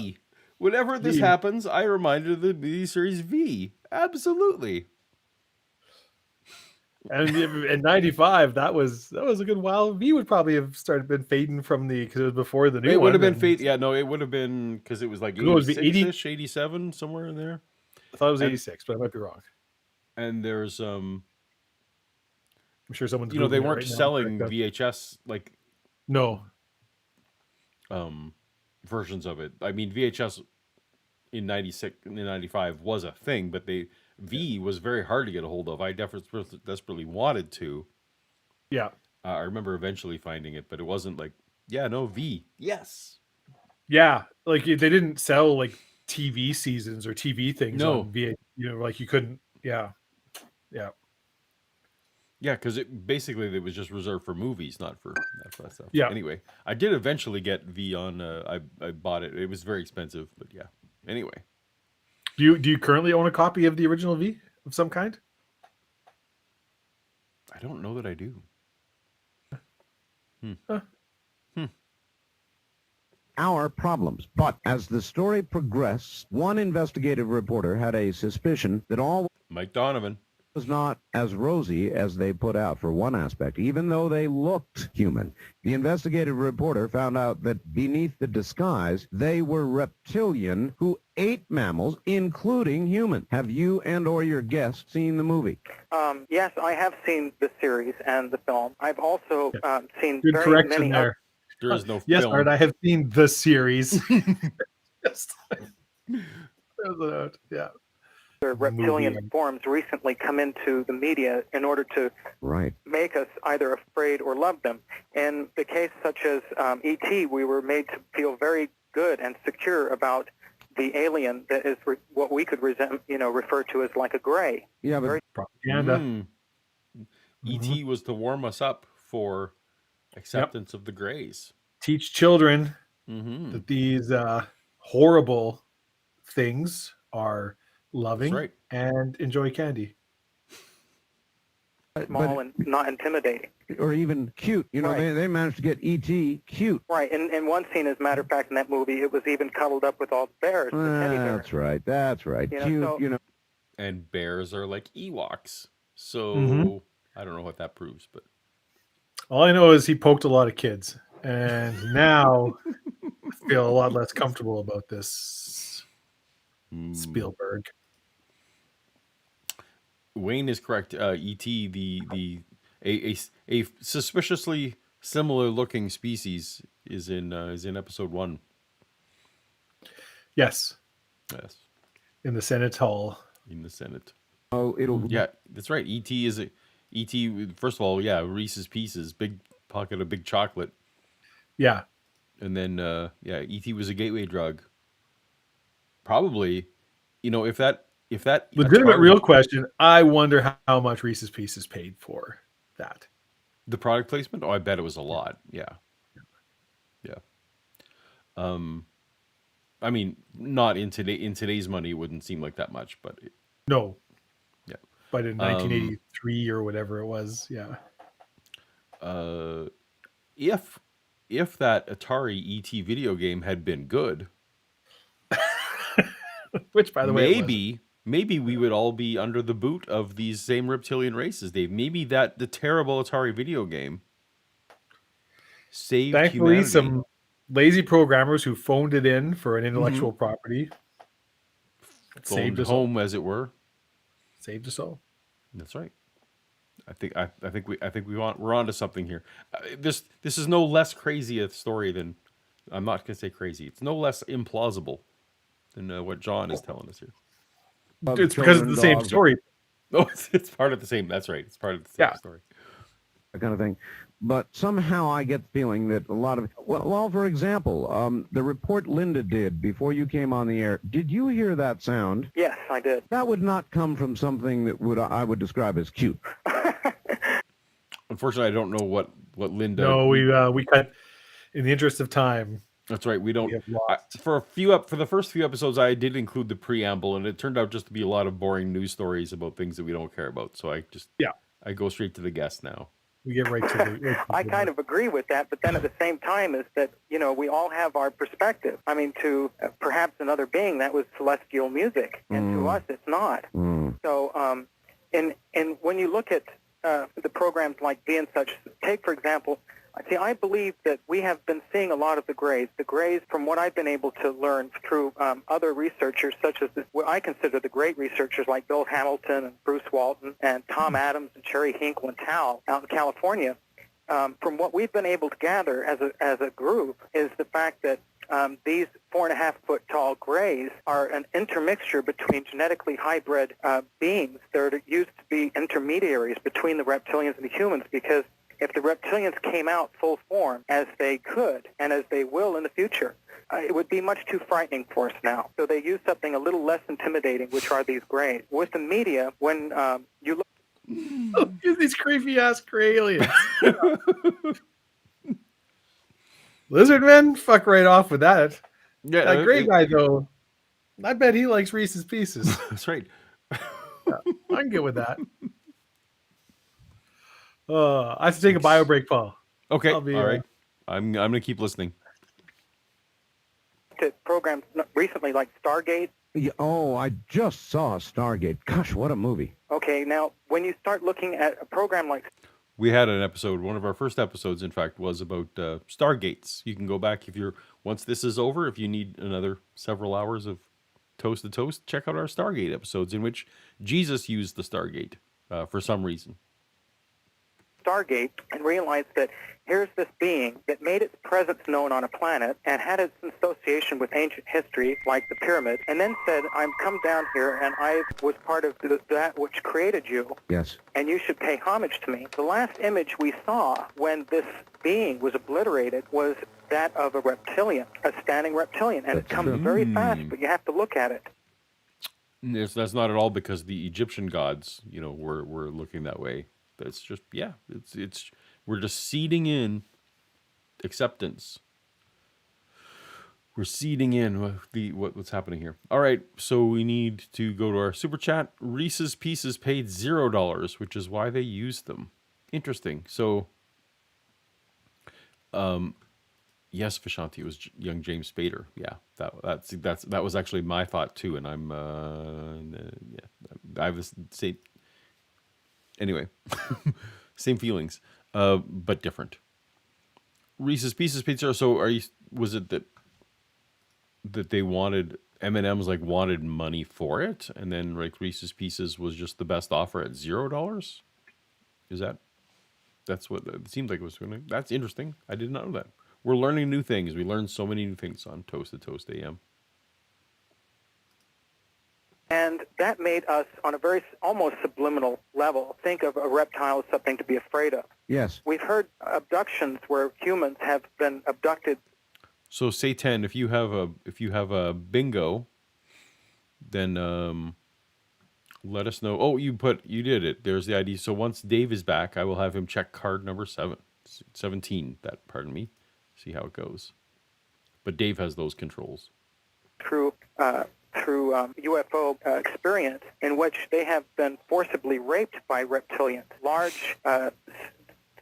No, that's not good for my YouTube monetization, dear John. That's 7 foot tall beings with that are bipedal, bifocal, and have the regular scales and eyes that look like flame. And that statement itself can be taken back to a lot of ancient writing, and that are forcibly raped. And when I started thinking, the word forcibly is redundant in that sentence. wait, I don't understand this. If the reptilians are like that, but yet they're trying to make the Greys look good, why, if they're going to all come out someday, how could that be when we've had just the reports of the Greys being presented to us as something that's really... Well, maybe this is a subterfuge by the Greys, who they're under the boot of the reptilians. So maybe it's the Greys who have infiltrated the media, and they are controlling the PR. Maybe the reptilians, even though they're in charge, are not as good at PR.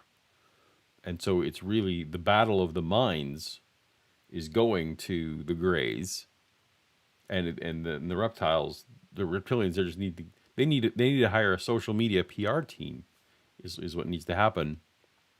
They need a public relations. Yeah, well, they're currently discussing why they're speculating. So they use Stargate as an example because why not? In various places, whenever the reptile race is portrayed, they're portrayed as negatively, in negative One light. of the reptile race portrayed in the Stargate movie. At the end, when the final gate is closed, he was saying that and I don't remember the film well enough to know, but when the light started shining and the gate was closing, that it kind of silhouetted a reptile, and I don't remember the film well enough to know. I was distracted in that film by James Spader, as was others. I like the first Stargate movie. Yeah, no, it was good. Was Kurt Russell also in that one? Yeah, Kurt Russell was in it. Absolutely. Yep. I think that was the best Kurt Russell film of all time, right?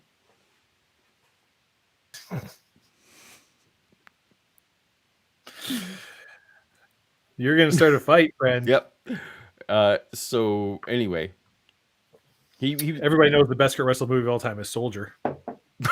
I thought it was Superhero High.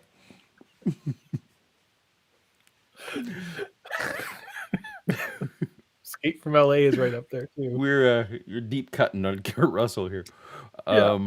So someone thinks they have a bingo. I believe it's card number 17. I don't know if you want to. Card number 17. Say okay. 10 thinks they. So you can work on that while we play a little more. Okay. Okay. What do you think the great? Oh, but wait, I also have a few super chats to read. We have Brain Cramp for $5. Thank you, Brain Cramp. We should have a bingo block that reads Stargate movie used as a proof. Yeah, maybe it does come up. You never know when you might bump into Jesus using his Stargates to come to America. I'm mad about that still. I still heard am. You start bringing it up too. Yeah, that it's like we listened to 2 episodes and they never. Mm-mm. Yeah. I'm looking at card 17 here, and I'm not seeing a bingo. What row are we looking at there? So maybe say 10. You can let us know in the chat which ones you think you got, and we'll carry on.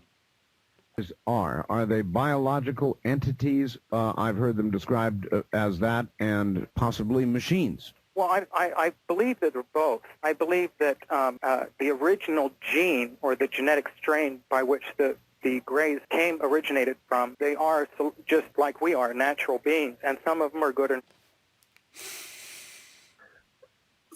I mean, okay, he saved it at the end there. So Yeah.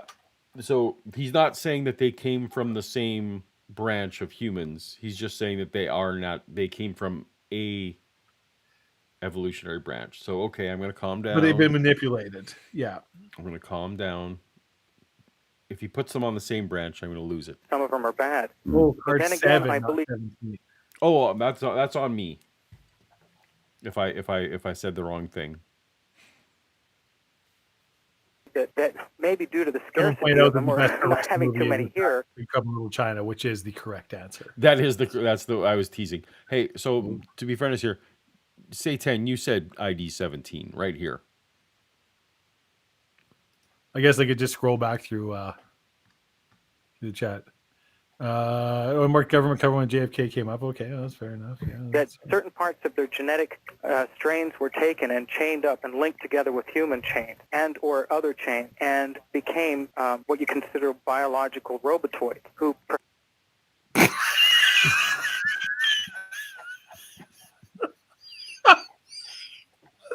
That's my new favorite. I don't think any of us expected biological robotoids. Nope. Nope. No one expects the biological robotoids.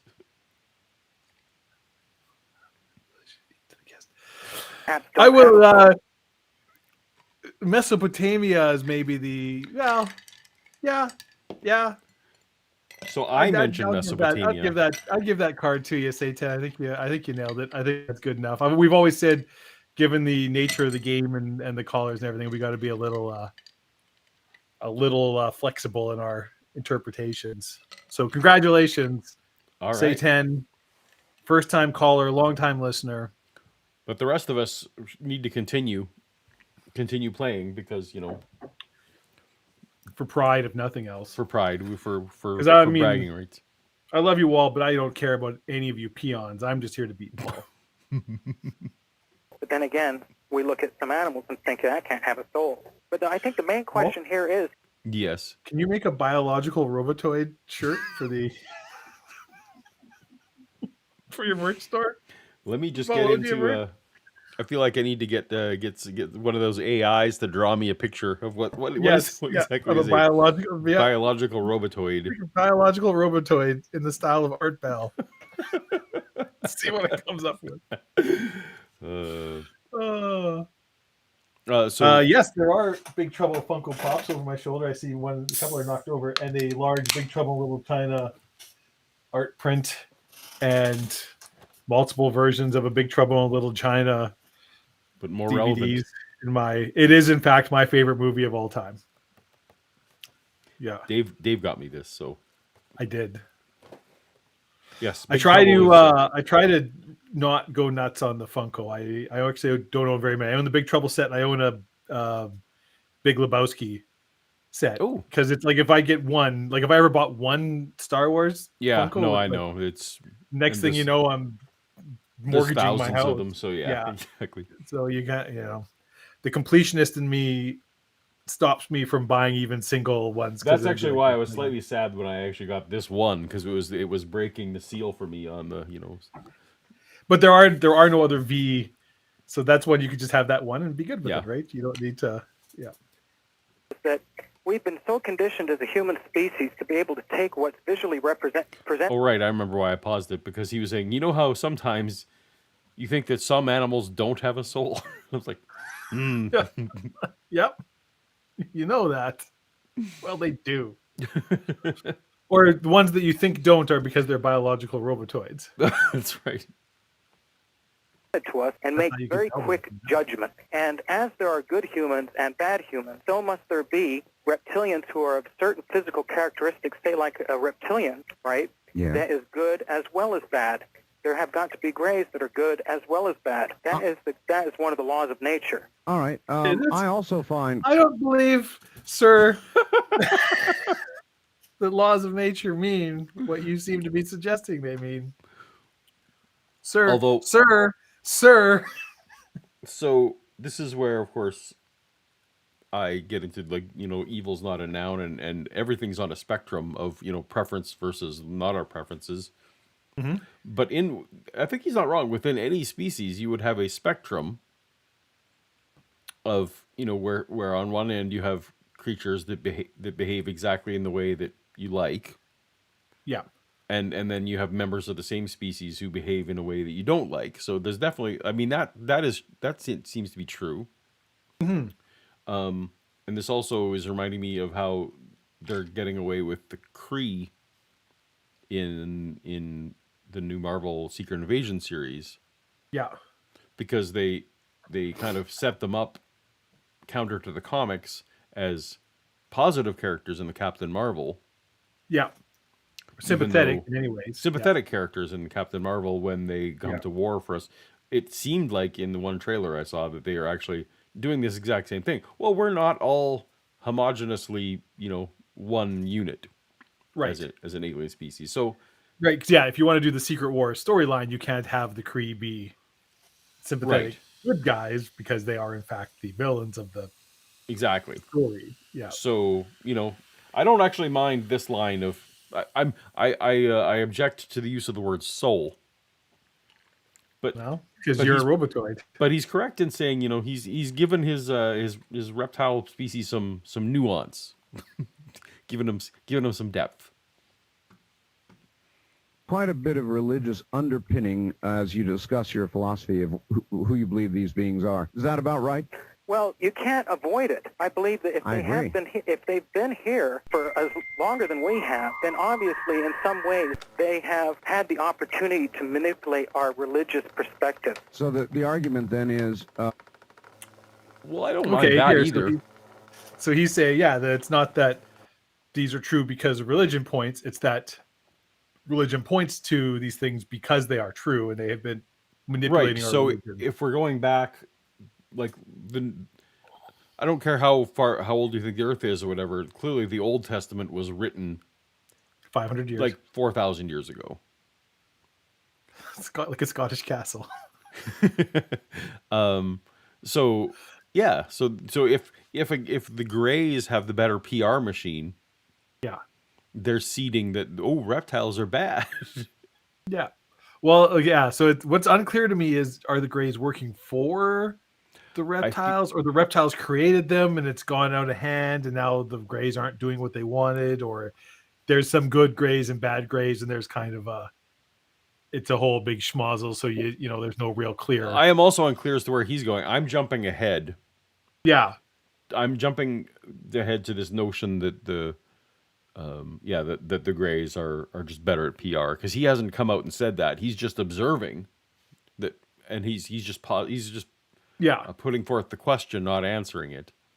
Just observational data. Exactly. This is just positing some scientific evidence here for you. Jerome Thorpe for $5. Jerome Thorpe for $5. I'm sorry, this guy's gishing so hard he's making up concepts like physical characteristics of good and evil. Well, that's not. Go ahead. I will say, anybody who thinks this guy is gishing so hard needs to go back and watch the Nephilim show, because that was like, holy shit. That's where we got the idea for bingo cards. Because that's where we're like, we got to do a bingo card, because this guy just keeps throwing out like the most insane things all over the map within the same sentence, just blah, blah, blah, blah. There's at least sort of a thread you can follow through this. All right. Off we go. Shanti hated the Secret Invasion storyline. Oh, in the comics? Interesting. Are they the creators, or is there a creator beyond? And the impression I get from you is you believe there is a creator beyond. Oh, I definitely believe that. Okay. Just as the laboratory rat might turn to us and look over the edge of the cage and say, "Are you it?" Right? Yes. And Anyway, to get around to the connection that we have between these beings, I started looking into a book called The Dragons of Eden, written by a very intelligent man called Carl Sagan. And in Carl Sagan's book, he written by a very intelligent man. Now we're dragging Carl Sagan in. Yeah, I'm sure he would be delighted to be. Yeah, you keep me the fuck out of this, John. But also, so before he rattled off a list of people who are on his team, as if I should know who they are, and just like didn't pause for 1 second. Mm-hmm. But now he's like, "Hey, I know this smart guy. You've probably never heard of him, but his name is Carl Sagan." Yeah, like, Carl, very intelligent man called Carl Sagan. It's called that because that's his name. You could just say it's his name. Theorizes on the evolution of human intelligence. And in that book, he refers to a gentleman by the name of Paul MacLean, who's a neuroanatomist. Now, Paul MacLean has said through his own research and investigation that the most ancient part of the human brain is called the R complex. And the R stands for reptilian because we share this same configuration of matter with reptiles. And okay, I'm going to get to that. Mm-hmm. First, these are biological robotoids. Yeah. Per AI art. Per AI. Mm-hmm. Did you say in the style of Art Bell? No, I didn't. Try again. Yeah. I don't know what that would even mean. I don't even know, but that's for the AI to figure out. All right. Look, I give a vision. It is up to you, Alexa, to figure out how to draw what I want. Do it in the style of Art Bell. Do it again. But I want to address what he was saying there for a second. No. No, he was saying. Yeah, no. Your first of all, it was like complex R stands for reptile, which I'm not sure that's correct. But he's not wrong that we almost certainly did descend from reptiles. Like mammals are on the reptile branch. I think you mean the robotoid branch. So there's a reason why they refer to like some of our lower cortex stuff as the reptile brain, because they can actually trace the biological evolution lineage back to like, just like we are still fish technically. In that broad sense, we actually are. You know, we do come from reptiles. So if that's where he's going, I'm actually going to be on board. I think, Paul, no, it isn't. it is the most ancient part of the human brain that rests above. He is. That's where he's going. Of the spinal cord. The neocortex and the limbic system are built around it. In other words, they're adaptations to this very ancient part of the brain. Well, if you believe in the regular creation theory in which or the evolutionary theory, which we came from a pond as fish and waddled up on the surface and we evolved you believe from that, there. Paul? He's willing to mix and match some from column A and some from column B. You were all excited to hear this. You're excited to hear about how he's. I'm excited to hear this. I just don't like how he's. He's trying to have his cake and eat it too here on some of when evolution. I'm just going to say this: we're embracing that. But if not, I predicted God that you would not agree with his final conclusions, and I'm standing by that. That would make sense because we would see the connections with ourselves and reptiles. All right. Well, thankfully, there appears no further connection, for I feel no draw to go out by my porch light where there's lots of bugs, you know, and thrust my tongue out and grab a few of them. A fork tongue, I'm sure. On that note, we'll pause for just a moment. Forked, I hope not, for I'm about to do a couple of commercials. Here is a deal you cannot refuse. Oh, I guess I missed this commercial. All right. In just a moment, we're going to get back to John Rhodes and talk a little more about. I do still feel like at some point we need to include an actual coast to coast, ad segment just so people can get a sense of what. I did have that one time where he had his that I left in. It was basically a PVR but for the radio. Yeah. But yeah, there's lots of other wacky things that he survivalist stuff and other things. The trouble is when we take these from the official website, as we sometimes Yeah. do, they get rid of all those commercials. So, but yeah. All right. Now, John, are you there? Yes. Okay. What I was going to say is that on top of the fact that the neuroanatomists say that the most ancient part of the human brain, the most central part, an archaic part, is called the R complex because it stands for reptilians and we share it with reptiles. There's also other striking connections that have been recently brought to my attention, and one of them was that in Omni magazine, September 1994, they had... So good. Yes. Yes. Oh boy. Gosh, that's a tough choice, Paul. That's a tough choice. I kind of like number 2, whatever top right. Mm-hmm. What do you As a biological robotoid? yeah, in the style of Art Bell? Well, certainly Yeah. not number 4, because number 4 is barely Yeah. different. Yeah. Biological robotoid. Yeah, number 2 is pretty good. Number 2 is pretty good. He's got some. Although 3, like if I didn't XLR know cables number in his 2 was Art cheekbones. Bell, I wouldn't think that was Art Bell. You know what I mean? Number Like 2. yeah, Yeah. Number like 1 is 3 and 4 look like Art Bell to me. yeah. 1 and 2, Yeah. So number 3 might be the winner here, but it's yeah, maybe 3. Maybe 3. I think you're Yeah. right. 3, I think is my yeah. yikes. Haunting. Art Bell is a biological robotoid. Biological robotoid.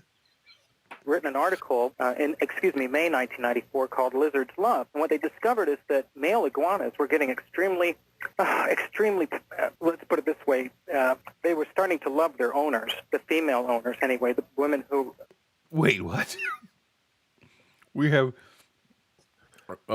okay. So I assume he's talking about like actual sexual relationships now between pets and owners here? Yeah, I mean... Neat. I've had a dog hump my leg before. I don't know if it was that. Where are we going with this, man?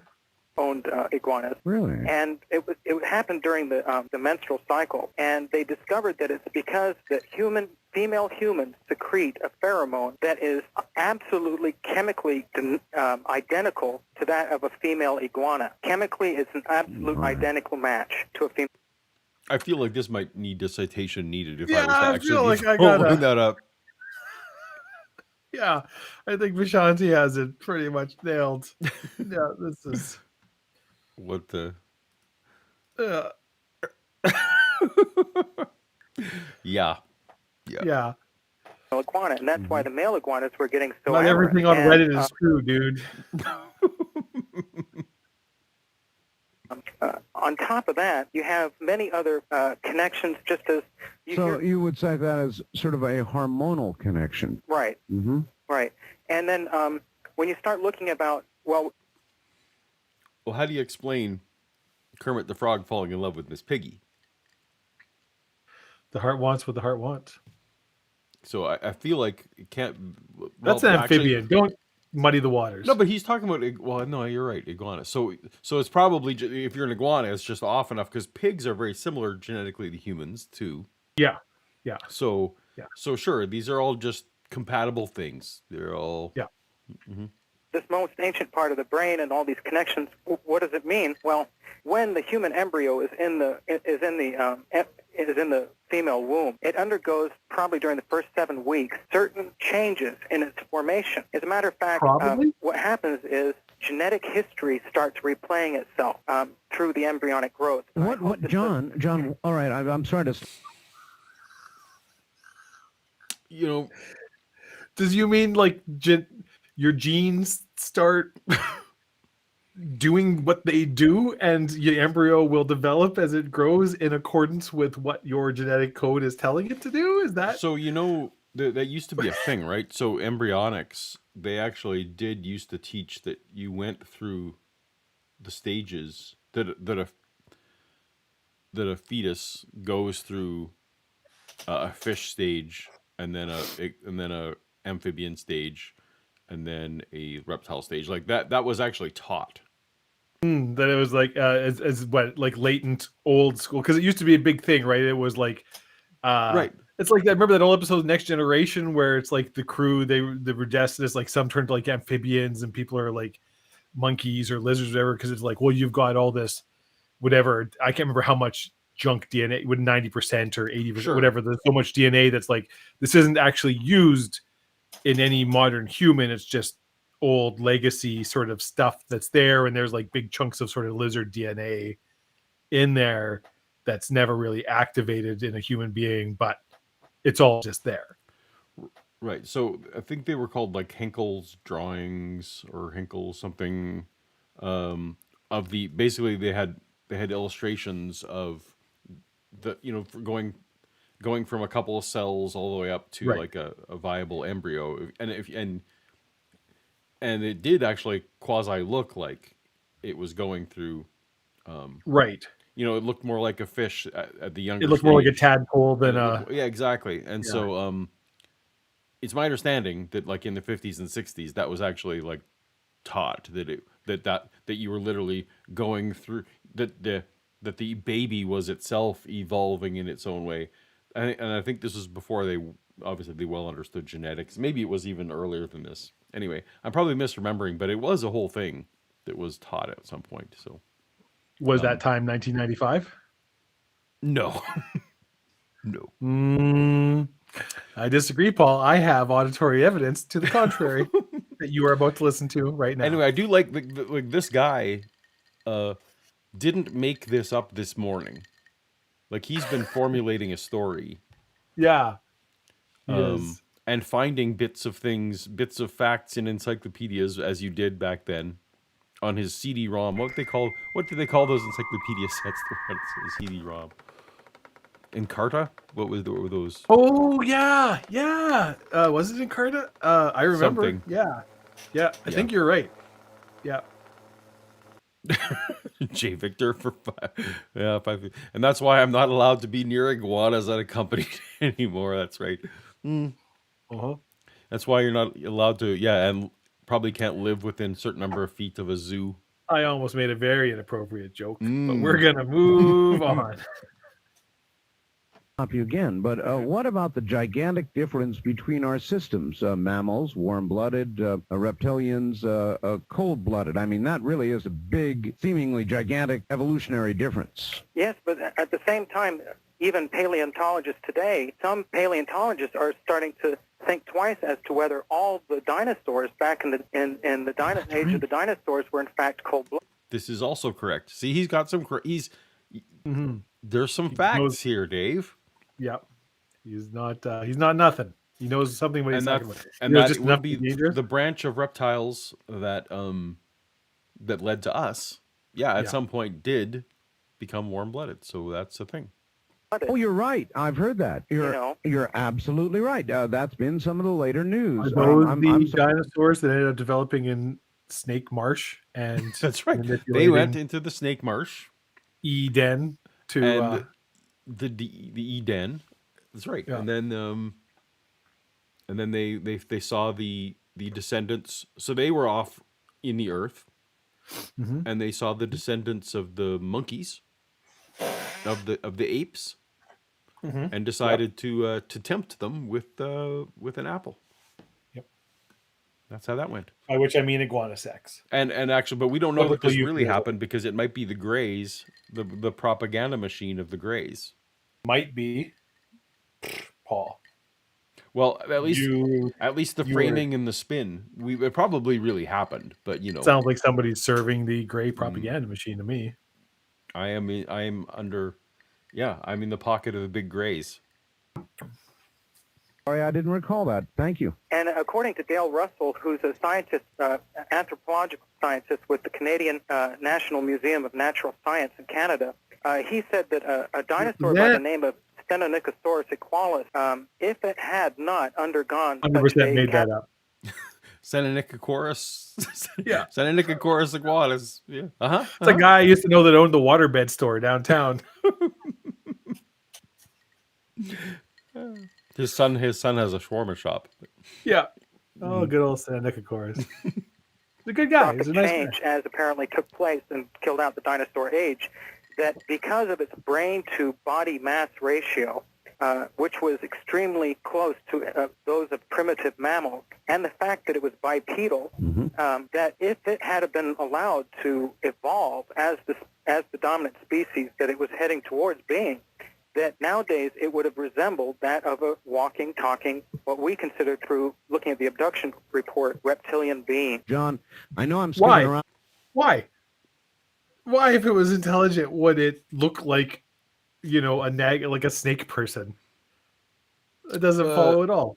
No. So you remember Neozoic? No, you don't have to remember. That Apple TV? You only have to. There will be no follow-up questions. You just remember that it's a thing that existed. I vividly remember Neozoic. You could quiz me on it. I would be fine. Hold on, just one second. I'm gonna tell you what.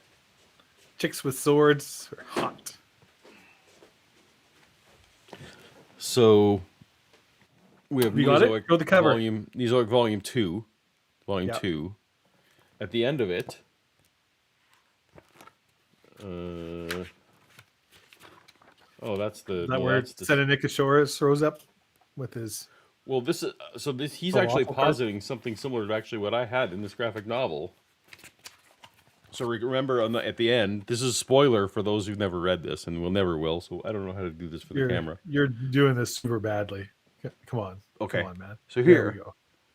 So at the end of Volume 2, a ship lands ashore. Yeah. And suddenly it's dinosaur people. Yeah. And I had the exact same. The storyline was exactly the same as what they had. So I'm part of the problem here, Dave. Well, but when did you write that? This was in. What year was this? 2008? Because it sounds to me. Oh, this is 2013. Like John Reed has a pretty good case for copyright infringement. Maybe. So. Joke's on him. You don't have any money. So I'm curious where this is going, because in Neozoic, the asteroid that just killed the dinosaurs was diverted and never here we go. The Earth. No, but here we go. Yeah, you get no. Tell us all about your comic. No. I'm just saying. You pitched this a million times, so you know. Don't listen. I genuinely enjoyed your comic. People here don't know. Nobody here knows about what you're. No, that's fine. Give them a quick synopsis. Tell them what Neozoic was. No, it doesn't. Well, so the premise is the premise is that in a space battle, which I'm very sad. The start of the movie 65 is the exact same premise. So I was watching with my son, and he's literally like, "This is your comic," and we're like, "Yes, it is." Yes, it is. The asteroid gets diverted just enough so that doesn't happen. Anyway. I did the same thing. So when you're evolving intelligence, if they're gonna have technology that does anything, they have to at least have opposable thumbs, right? To do anything with it. Otherwise, you get dolphins. You can't write stories about dolphins, even if they're smarter than us, because what are they gonna do? They're bopping balls with their nose. Yeah, I mean, maybe they got a lot to say. Yeah, maybe Star Trek 4 did it. Yeah. Anyway, I'm just on board because when I was a Christian person when I wrote this. Yeah, that comic is responsible for your. It is. Grace. Anyway. Comics are the devil's tool. But anyway, I'm excited about this. So this is all in the realm of, I think, reasonable. A lot, but when I have somebody who's. But yes, it is somewhat suspect that in order to be smart, you have to be bipedal. Clearly. Dolphins and whales and like ravens and things. I guess they're technically bipedal. Like there's zero reason to think that those two things are in any way right. Exactly. Yeah, we happen to be bipedal and intelligent. That doesn't mean you have to be bipedal to be intelligent. This is why I think that raccoons will be the next big species, because they have the opposable thumb. Oh, you're getting shit talked and you're getting trashed in chat, man. All right, fair enough. I've got a lot of questions, and I know that you've heard about this. I have a good friend, John, who built a porch here in Pahrump, Nevada. other side of the valley. He sank big beams into the ground in order to do this. After he built it, he had such a bad hum, John, that he could not sleep at night in his house. That's how bad it was. He ended up having to reconstruct. I was going to tell you a story. This is completely unrelated. So this is going way back. One point in my life and previous job, I had to walk through 3 kilometers of 4-foot high cement pipe in pitch black. That was an interesting experience. Checking for structural damage in leaks. So I had like my little flashlight and was going through, and there was 3 kilometers. Yes. Yeah. No. Yeah. Nope. Yep. That was Wow. Yeah. I could. Yeah. Well, so did you just like scooch down? Yeah. Confined spaces do not bother me. That I know other primates have opposable thumbs. I'm more looking for. We're the king of the primates. We made it. The rest of them. Yeah. I mean, let's all be honest. We won. We won. Yeah. But raccoons. Yeah. Trash Good for cans, them. Keep eating their. There should be a Dave tells an unrelated story bingo space. But redo the whole thing in a different way. Something was being picked up and transmitted into his home from underground. See, this is Art telling a totally unrelated story now. He's just talking about underground sound waves. Oh, yeah. This must be... Wait, so I had cut out there. Said he was going to commercial. Yeah. So this must be what the story he just decided to jump in on when the commercial was done. I mean, we might have missed a little bit, too. It's hard to say. What have you heard about this? Well, I know that the underground hum that's been heard, like in Taos, is not limited to just the Taos area, but has actually been heard in different countries around the world as well. And it's been happening for longer than most people realize. My own idea of what it may be, we've heard the theories about using ELF and loop antennas to be able to communicate, through the water and over the atmosphere with submarines around the world. That is correct. I know that the Colorado Bureau of Mines patented a device that actually uses ELF to communicate through the rock. In other words, it doesn't need any cables or anything. It just uses the rock to carry the signal. And the lower the frequency, the greater the coverage area. And when you start talking about, all I perceive now as my reality is moving atoms and frequency. And all we really have to live by this time around in our lives is this mass or different combinations of frequencies combined together to create different objects and different light. And when you start talking about the Taos hum, you're talking about a frequency that's being put through the earth, but yet at the same No, this is time, there's a lot of natural crystal formations within the earth that could take certain branches of this frequency and I guess you could say change it or mutate it so we may have some sort of a sympathetic resonance with it around the meninges of the brain. Did you say the meninges of the brain? Did that just come? Yes. We have a sympathetic frequency to the sound. What happens when the crystals take the hum? Oh dear. Oh my. This is the best. Yeah. He's got it all. This guy, like, this is better than the Nephilim guy, because the Nephilim guy was just, I don't know if you remember, I was legitimately getting angry because he was just like so all over and just like it was he's at least clearly John Reed, was that this guy's name, I think? Yeah, something. He's trying, like, you can tell he's got a thing going. He's thought it through. Yeah. Except I feel like when Art puts him on the spot. That's very good, Vishanti. That's very, very good. Sorry. John Rhodes, his name is, by the way. John Rhodes. Vishanti posted something on Twitter that is. Okay. All right. Fair. Yeah. All right. Are we ready for more crystals resonating with our... I'm loving this. He's trying to explain... See, Art threw him a curveball there. It's not his normal message to talk about underground hums, but he just went with it.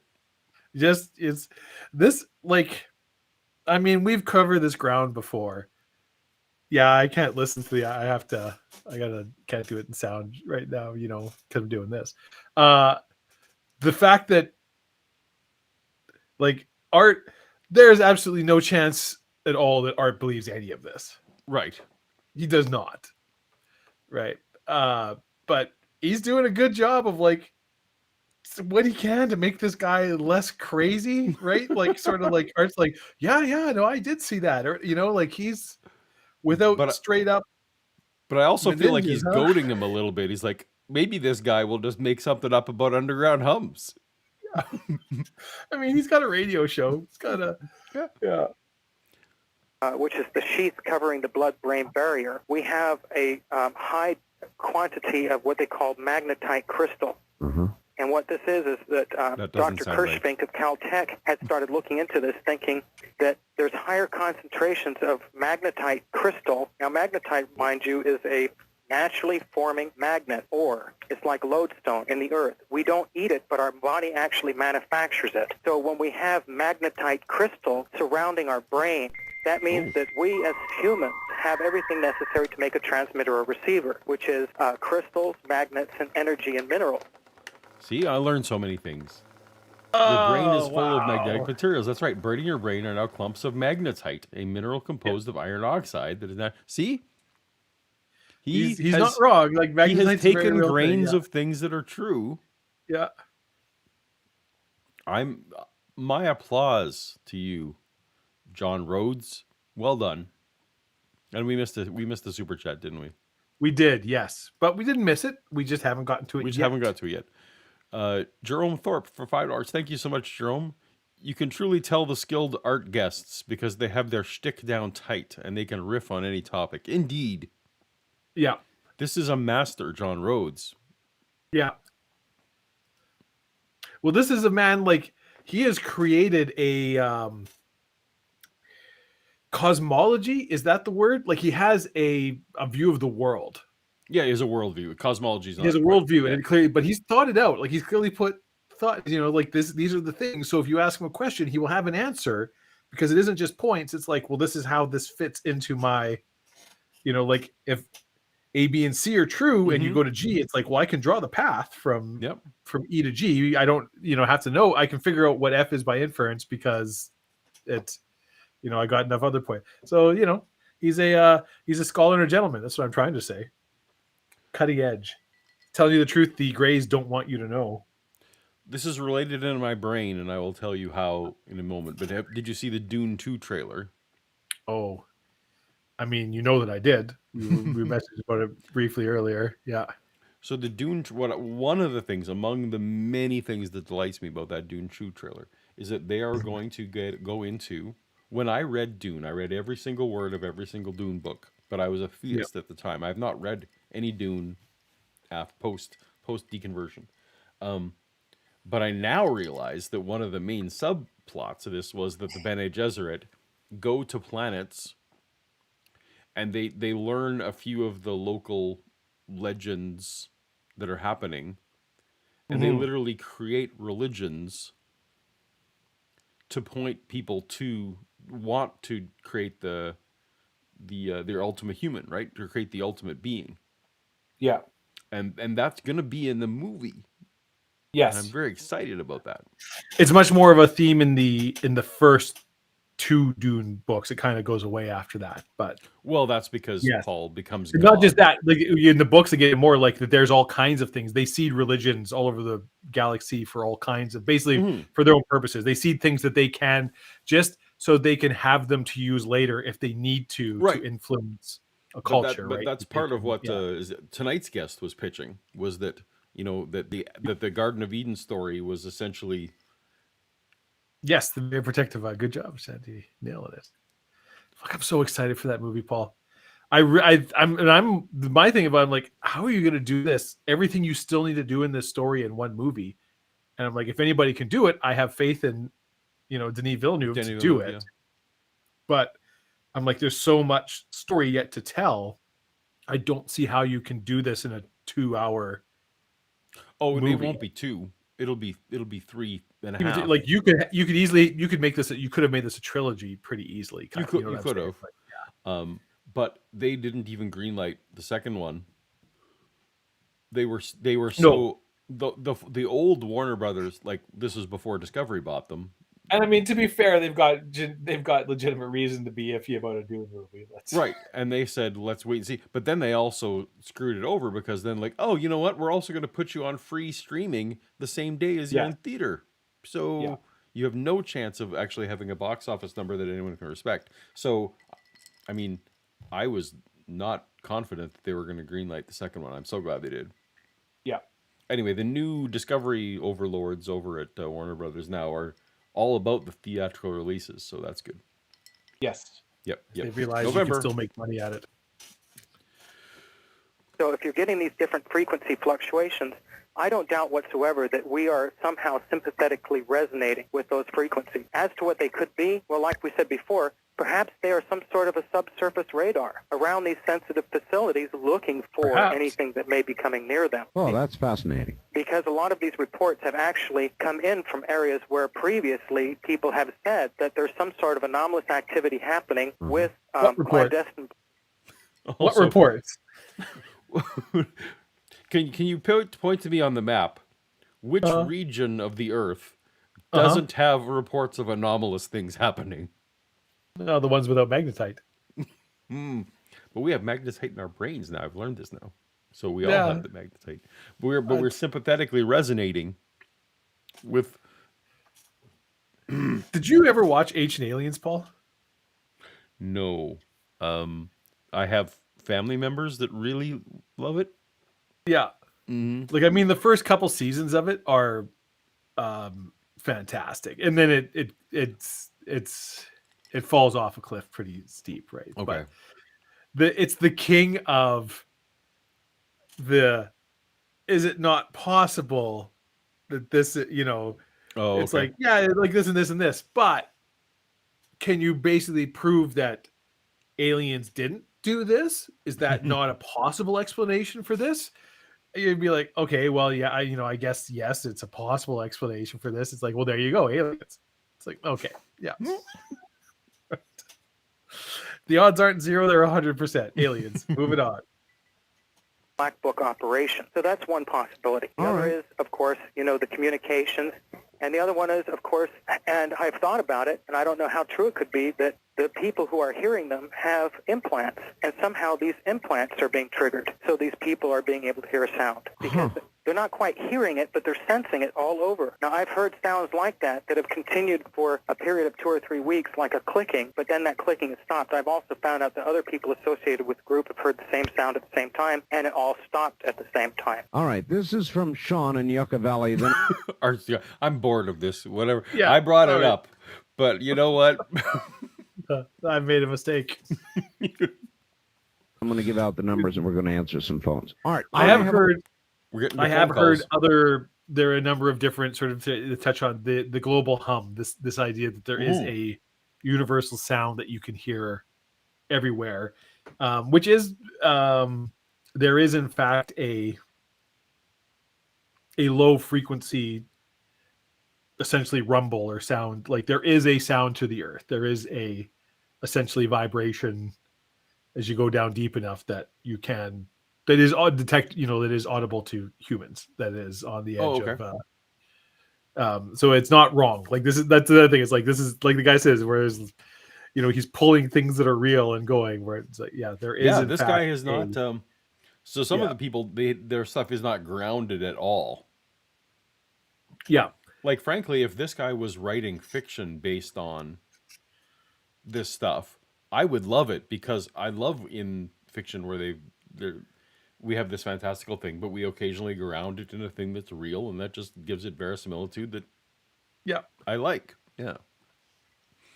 Often heard it claimed there is only a 2% difference between humans and chimpanzees. Oh, here we go. I'm just getting myself ready here. What is the actual genetic? So it's not easily quantifiable as a single percentage. So it sounds like something they want you to think. Mm-hmm. Well, so for example, if you have a sentence that says, Dave likes watermelon, Yeah. and Dave likes melon. Yeah. Those sentences are not the same. What percent difference are those sentences? Oh fuck! I'd have to get a piece of paper and count out the No, but letters. is it Yeah. like, so is it one? Is it like one word? Is it a word that's different, or do you count the letters, or is it the like? So it depends. You'd have to all agree on how we're counting.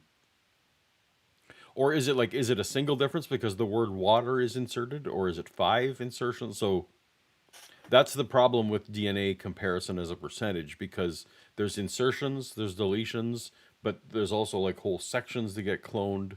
And so is every single one of those, you get the point. Anyway, the correct, it's somewhere between like 94 and 97, depending on who you talk to. Who you talk to?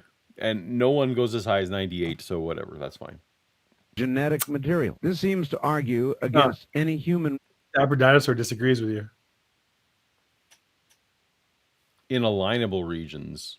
Yeah, taking indels. Okay, so but that's in line with what I was talking about. But It depends how you define the yeah. Reptilian melding. Would you please ask John to comment on the point? In other words, as we look at genetic connection, I think the facts is correct. There's a very close relationship to chimpanzees. Oh, absolutely. But genetically not so close to reptilians. Well, like I said, the connection is definitely there to reptilians. I'm not saying the primary connection or the most evidentiary one is, or the most dominant connection is. I do believe, like the caller had called in or faxed in, that yes, there is a high degree of connection with regular mammals, like the primitive. So I'm not hating this answer. Mm-hmm. Because this is actually correct. So we definitely are related to reptiles way back. This is not a bad answer. However, goddamn sellout. The Greys got to you too, didn't they? I don't know that. I think that the John Rhodes here, he works for the reptiles, not the Greys, right? That's true. Yeah, he definitely has a pro reptile, anti Grey. He's got a pro. Yeah. It appears to be that the most dormant form of a connection that we have, coming from the archaic part of the brain, is that of a reptilian. So which came first, the chicken or the egg? Which came first, the monkey or the reptile? So when you're talking about... Pretty sure the reptile, right? Well, the reptile, for sure. I am not a anything biological, anything, but I'm pretty sure reptile came before monkeys. Also, eggs came before chickens, because there were lots of things laying eggs well before anything we would call chicken. So, yeah. Hyperglobal mega chicken, for example. Mm-hmm. I guess you could say, Paul McLean says that What about the biological reptoids? What are they? Are they laying eggs? I don't want to. We don't want to get this channel kicked off of YouTube. So been able to excise like laboratory rats part of their brain, or laboratory animals parts of their R complex. And what he's realized is that R complex dominates our behavior patterns as far as hierarchy, territoriality, ritualism, and aggressive behavior. And this is how he was able to find that out. So when we're talking about like who are we? I mean, that's all. I mean, maybe it's way oversimplified, but it's all like in the realm of kinda. Yeah. It makes more sense to me that there's some sort of an important connection there with the reptilians, because I haven't heard too many stories of abductions by monkeys. That's a good point. Where I have heard the... That's a good point. Also, hold on. Okay. He needs to watch The Jungle Book, because The Jungle Book definitely has abductions by an orangutan. Absolutely. Yeah. Mm-hmm. So there's that. What were you laughing at? Well, just this whole situation. And now I've just got I want to be like you running through my head, which is one of the great Disney songs of all time. Yeah. Abductions by reptilians. The natural magnetic material that you say surrounds our brain. Right. Wouldn't that... they're doing a lot of studies now about electromagnetic fields and how they affect us. And when I say that, I mean even radio, television, and microwave transmission. That's I remember a lot of that going on in the 90s for sure. Yeah. Yep. This be would It was always like, yeah, cover your genitals around a microwave because you never know what's happening there. Yeah. Hold cell phones away from your head. Yep. you see a connection? In other words, if we are receptors, then it seems to me that sort of energy might be received and or might be affecting us. Right. Well, there's so many forms of energy that we're aware of, but I believe that there are so many forms of more subtle energies that we're not aware of, and I think we catch the full spectrum. Yeah, I think it's very unhealthy to live around power lines. As a matter of fact, they say that when people go into caves or cave systems or underground, there's a natural insulation there provided for them, so they're no longer walking on the surface as just. Except that we're just burying our electrical cables underground. We're screwing them. That's what they say, Paul. They That's what they say there's a natural. That's one of the key phrases in the show. Always listen. They say, "Oh yeah, do they?"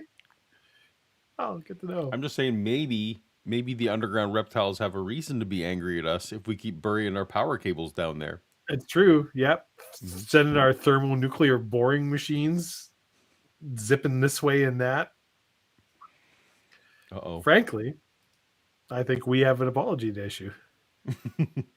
We have a wild Shannon Q in the chat. Oh, look who showed up. Whoop. Shannon, Human antennas. That would let be us true. know. Have you been drinking tonight?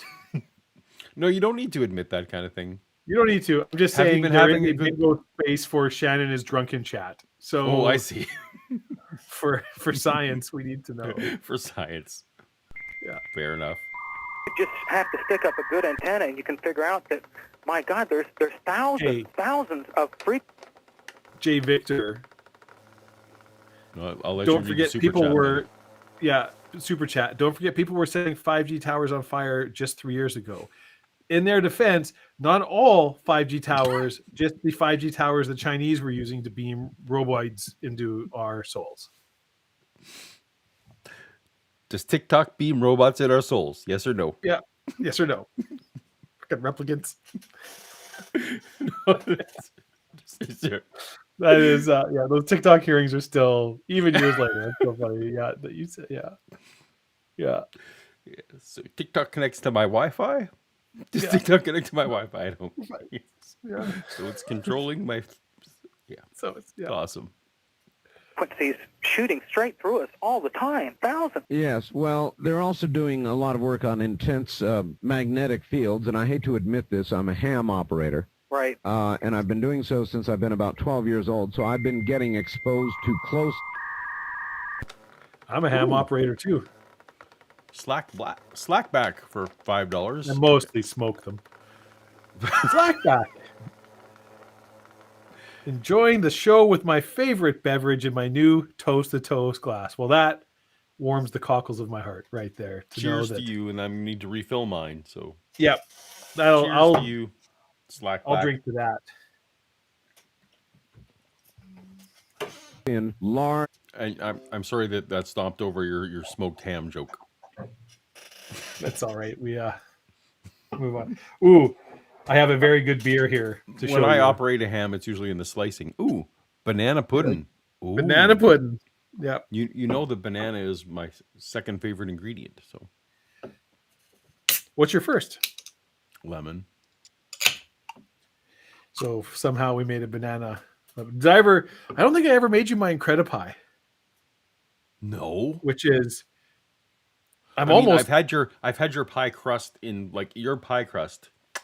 Yeah. So this does not have it is There's no vodka in a it. chocolate cream pie. Okay. So you make essentially like a good chocolate pudding, a homemade chocolate pudding. It's not hard. The crust is a graham crumb crust, but with peanut butter Okay. instead of butter to give it. So it's a peanut butter crust with a chocolate pie, and then the top is, so you have to like make it and let it set in the fridge and then you do a banana cream pie on top of that. So it's like this much banana cream, this Wow. much chocolate, and then the peanut butter graham. It's incredibly rich. and then you do like a homemade whipped cream on the top, and it's so good. It's so good. Yeah. Right. Well, you lost me because peanut butter is my least favorite ingredient. Really, least? Yeah. I bet you I can find something you like less. I'm not sure. I'm not sure that that's possible. What are your thoughts on blue cheese? Better than peanut butter. I hate it. I can't stand it. Tastes like rot to me. Just can't do it. I can eat almost anything, and I can do it with a smile, even if I hate it, because that's how I was raised. I cannot bring myself to eat blue cheese. All right. Yeah. Well. So take off. Dave tells an unrelated story. Moving on. Electromagnetic fields, Something? RF, Yeah. all my life. And frankly, and I'm sorry to have to report it, but they've done a lot of reports indicating that amateur radio operators and people exposed to a lot of RF do tend to have a higher cancer rate. So there may be something to all this. But then again, just to comfort you, I know that the mind is so much more powerful than we've ever been allowed to previously conceive that it is or believe that it is. Well, thanks for the comfort, John. East of the Rockies, you're on the air with John Rhodes. Hi. Hi. Where are you? I'm calling from Oklahoma City. Okay. I've been listening to your show, and I just caught in on the latter part of your show this evening. One of the things I had in question when we were talking about reptilian is I have a large amount of paperwork and work that's been gathered for the past 10 years from a friend of mine who believes she's an alien or a part alien. And she's given me her work, and it has hundreds of drawings and cryptic writings, and I'd like to know whom I can get in touch with to show this work to. Well, cryptic writings, aliens, does it seem to relate to some sort of reptilian... Look, we can't just have people... You can't just have tangentially related alien topics on our show. Yeah. We are very focused here on Earth-based How does this relate to reptile people. Yeah. Oh, my God. Really, Paul? Liver? So, like, I would never order it, and I would never make it for myself. But, as you know, the community I was in, that was just the thing. My dad loves it. Yeah. Like, so I actually have probably a nostalgic smell for it. But I would never. I think you have to. I think like anybody who likes it is because you ate it when you were a kid. Probably, yeah. So what makes me even weirder, everyone's thinking weird, I love peanuts. Like, I literally ask for peanuts for Christmas. Like, give me a big bag of peanuts. But Jesus, if I smell peanut butter... I wasted all that money on those shirts I keep trying to get you. That's right. Just got peanuts. This is not a joke. This is a thing. You should... Consumables is what... If you want to give me a gift, consumables is what you should get me. That's not the point.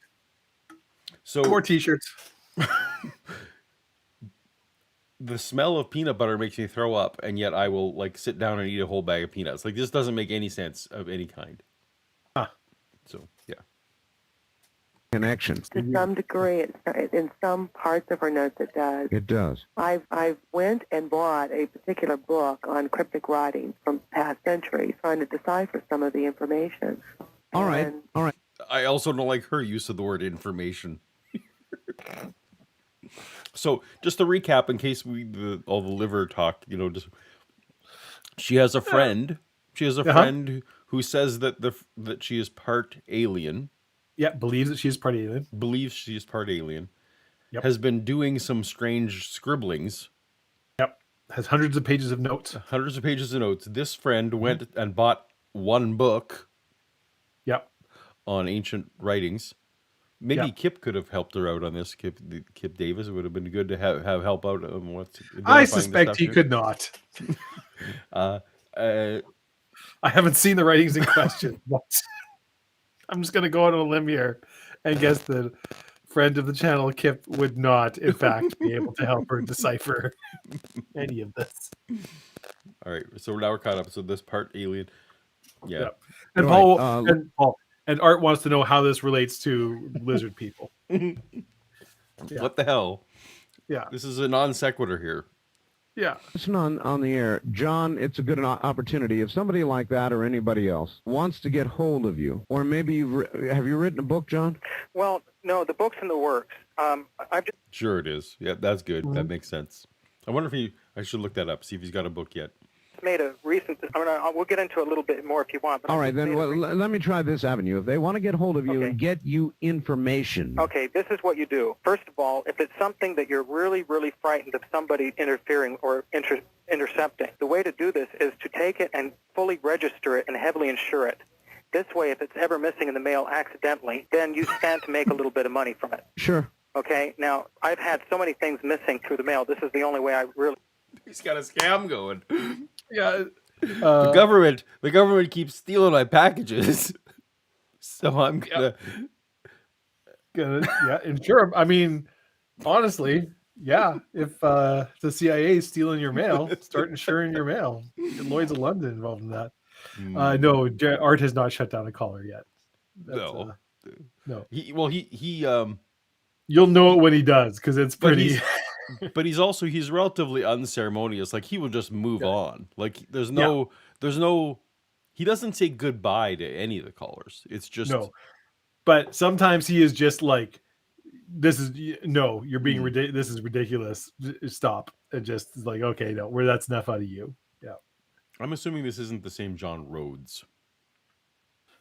Let's see. I'll try doing some Googling too, see if we can. I thought it was John Reed. Is it John? No, you're right. John Rhodes. Yeah. It's John Rhodes.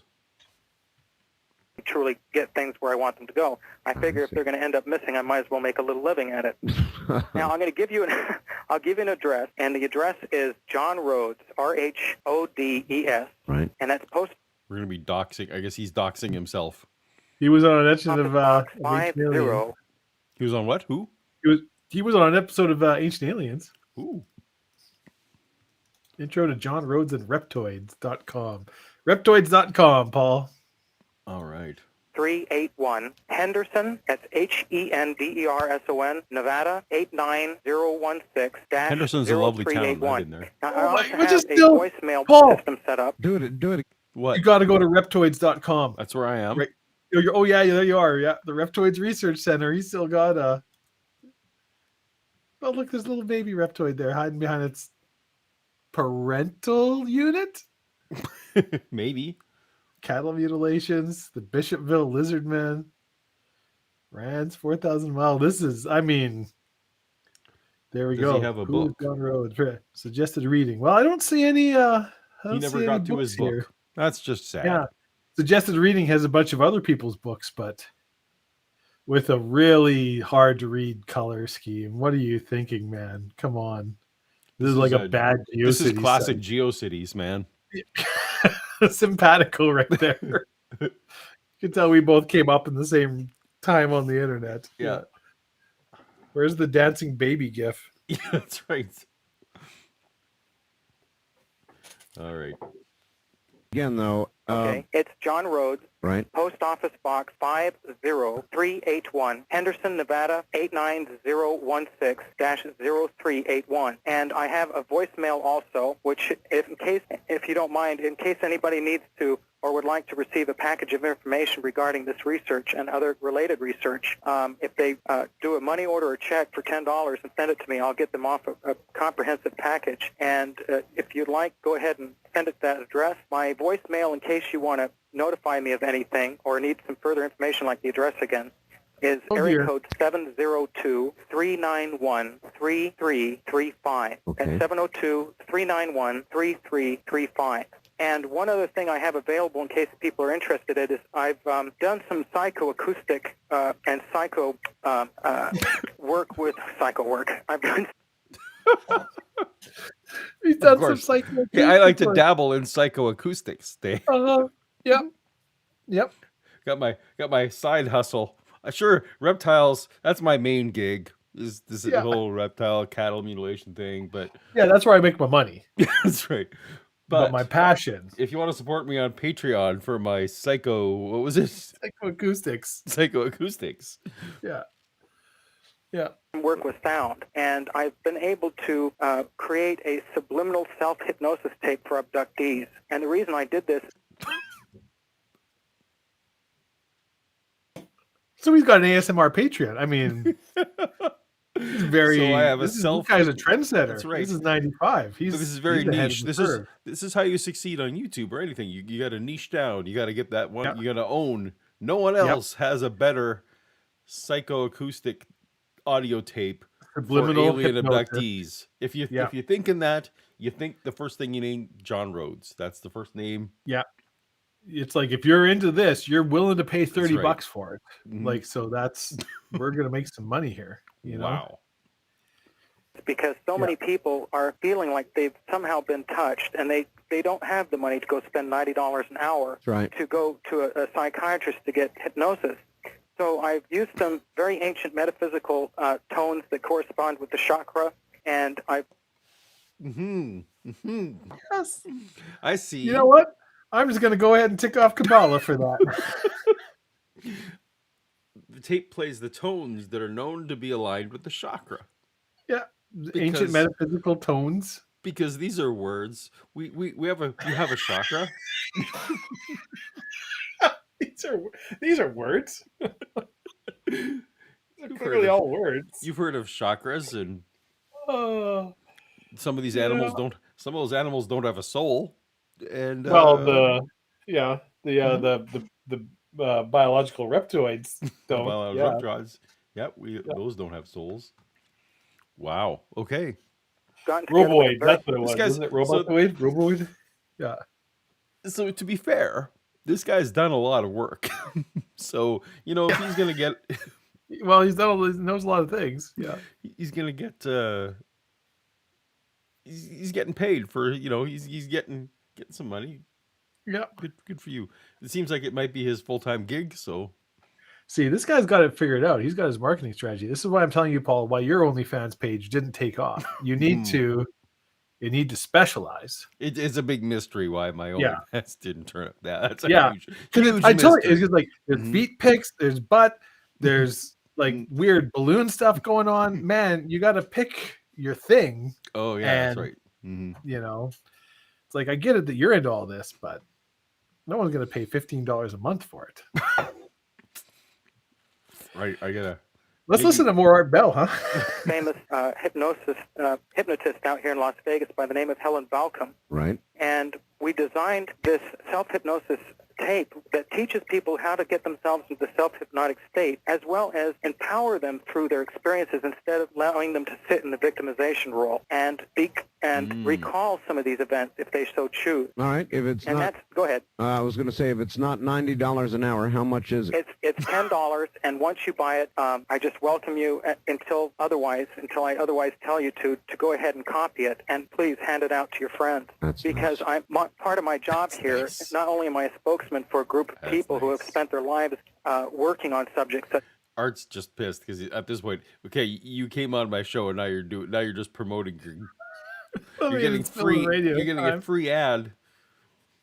The other people don't get free ads on his show. Well, there was that guy that was going to give away free copies of his book. Well, that's right. Everyone, And Art was like, "Are you sure? I think Really? you understand?" He's like, "Just call my home number." Art's like, "I really don't think you want to give away your home number on this show." He's like, "No, it's fine." He's like, "I really don't think you understand how many people listen to this radio show." Oh, that's funny. Yeah. Oh. You don't understand that you are literally talking to tens of millions of people right now, and you need to not do what you're about to do. I want to do it. Okay, well, here we go. All right. Webb writes, "There's literally no woo left. John used it all." Oh, Wow. I like to believe there's still a little left somewhere. If you look My for job here right now is to help people and empower people. And that's one of the reasons I also sometimes, when I go out and give lectures, I'll spend an extra day, take a handful of people, and teach them to investigate for themselves. Because we all need to put at least a little bit of work into it. And the more people who put work in... Yes, he seems like a real skeptic. Like a real... Yeah. He's got his source methodologies down. He's doing his citations. He's teaching people. This is... I hesitate to use the term peer-reviewed, but... What he is, he's... Peer-reviewed. Yeah. Just from hearing him, you can tell, this is the man I want to model my epistemology after. That's what I'm learning. Yeah. All right. J. Victor writes, Paul, have you considered exploring the coffee table picks niche? Well, I Paul, have not. I have not considered that.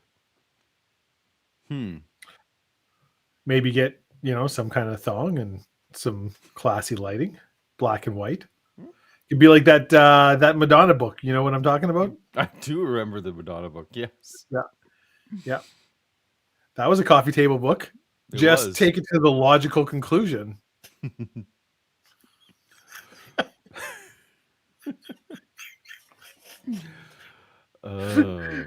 like an episode of Seinfeld. It's a coffee table book.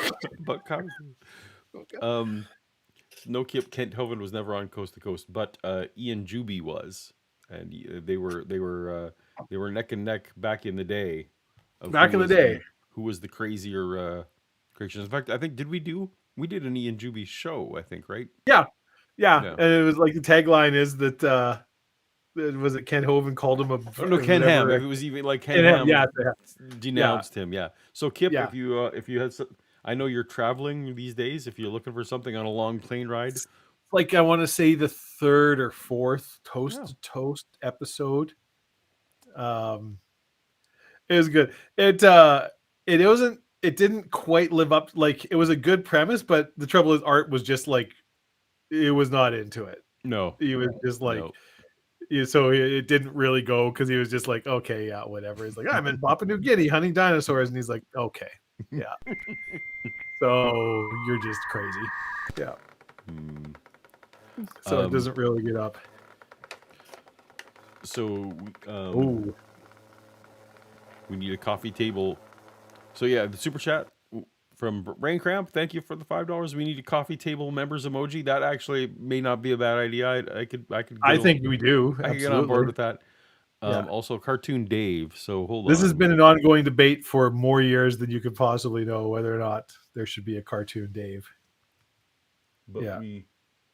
Going back to Paul and mine previous YouTube channel. Oh, that's right. Where there was a question even then. I'd be up for it. We could throw a Cartoon Dave, but we got even just to have a placeholder when I go and answer the call of nature. But we got this. We got this in the chat. We got that Dave. If you're a member, you got the Dave. There is an emoji. Yep, the Dave emoji. Now he's bouncing around. Okay. I've always thought you should do a cartoon polar bear, which is a joke that nobody would get but me. But no, that's true. I could do that. Yeah. Information to someone like myself, which is like a pivot point, then the more ability we have to be able to get a clearer perception on what's going on. This is a shot in the dark, John. It's a fax. Ask John if he's ever heard or seen a human who has small holes on the side of the head near the top of the ear and in slightly toward the temple. I have exactly what I describe on both sides of my head and have yet to see this on any other human being. If your guest has no such experience, can you refer me to somebody you might know? The video getting way more handsome all of a sudden. What? Who? This is just me getting way more handsome here all of a sudden. Oh, that's right. Yeah, it is. Yeah. Yeah. I can't quite put my finger on it. There's something. It's so well, not so much now, but earlier it was definitely a little sexier in the emoji can't region. Quite of put the, yeah. Oh, Barbara. Something a hole. So we just run roughshod over that. What people have holes in their brains. This is shot in the dark. But does your guy an expert of the underground resonance thing also know about my temple holes? I got this weird bump on the back of my neck.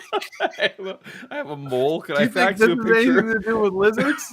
No, I think you should probably see a doctor about that. No, I'm pretty sure it's lizards.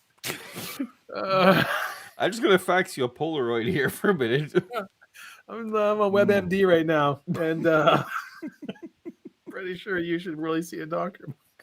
Santa Barbara. No, I certainly can't, John. Have you ever heard of such a thing? I hesitate to answer simply because it hits so close to home.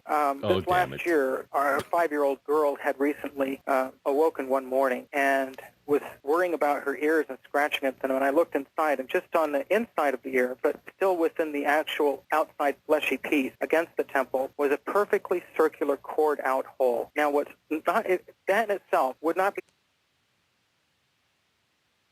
That itself, was he about to say that itself would not be... Okay, so remarkable if it weren't for the fact that when I looked in the opposite ear, 180 degrees around, on her other side of her head, was another perfectly cylindrical hole. Right in the... On both sides of the temple, Geordie LaForge style. Well, but except he's saying in the fleshy part of the ear. No, behind the fleshy part of the ear. Well, either way, it's, I mean, like... So, like, right so whatever. So not your temple. No, but it's right here, right? Yeah. Yeah. That there was just a perfectly cylindrical drilled hole on both sides. From his 5-year-old? His 5-year-old daughter. Mm-hmm. I feel like you would do something about that. Well, you'd get on Coast to Coast. You get on Coast to Coast, and you bring it up only if someone faxes about it. Yeah. Yeah. Exact same location. So, yes, I haven't heard very many other people talk about it, but it's really strange that your caller should have I would say that is very strange. What? I mean, that's really odd. Yeah, okay. What would you say to her? Well, I mean... all I could say is that... Do you want her to contact you? Well, yeah, I mean, she's more than welcome to contact me. No. I know all of your children, you know. You're a father, a loving father, and if your daughter, when she was 5-year-old, had 2 holes drilled, cored, appear in her head, would you be like, "Oh, that's really strange. It's an odd phenomenon, huh? We should make note of this." But not actually make note, not go like get it medically documented. Would you not be like screaming up and down? Yeah, I would be. And what the just happened to my daughter? What is happening here? And I would be making lists of people, of places where she's been and who she's been alone with, and what exactly when these. I mean, from my childhood experience, my first question would be like, "What the hell did you do to your?" That would probably have been sitting down. What did you do? And right. If there was no. Except which I feel is probably a lot of right? It's probably true. Yeah, it probably would have been accurate in my case, right? It's like, well, I wanted to see if cigarette lighters were still hot, if you or something like that. Oh! I spilled the thing. Not the good rum. Nope, bad rum down. Me, as well as I invite absolutely anybody out there whatsoever who may have information regarding any experiences or any other information regarding the reptilians or reptiles or any sort of a contact or abduction to contact me and send me a copy of the information. I'd really appreciate it. That way it would enable me to be able to get a little better perspective on what's going on. Here's a quick crazy question, because we're about at the top of the hour. A lot of people, when they are abducted, some have actually reported underground experiences. Others have reported that they are in the interior of something. Now, I wonder if it could be, John, that in many times they are not in a craft at all, but in some sort of underground structure. Excellent point. That's an excellent point. And I think the best... Yeah. Good Art point. asked the good questions, yeah. Yeah. We could... Uh-oh.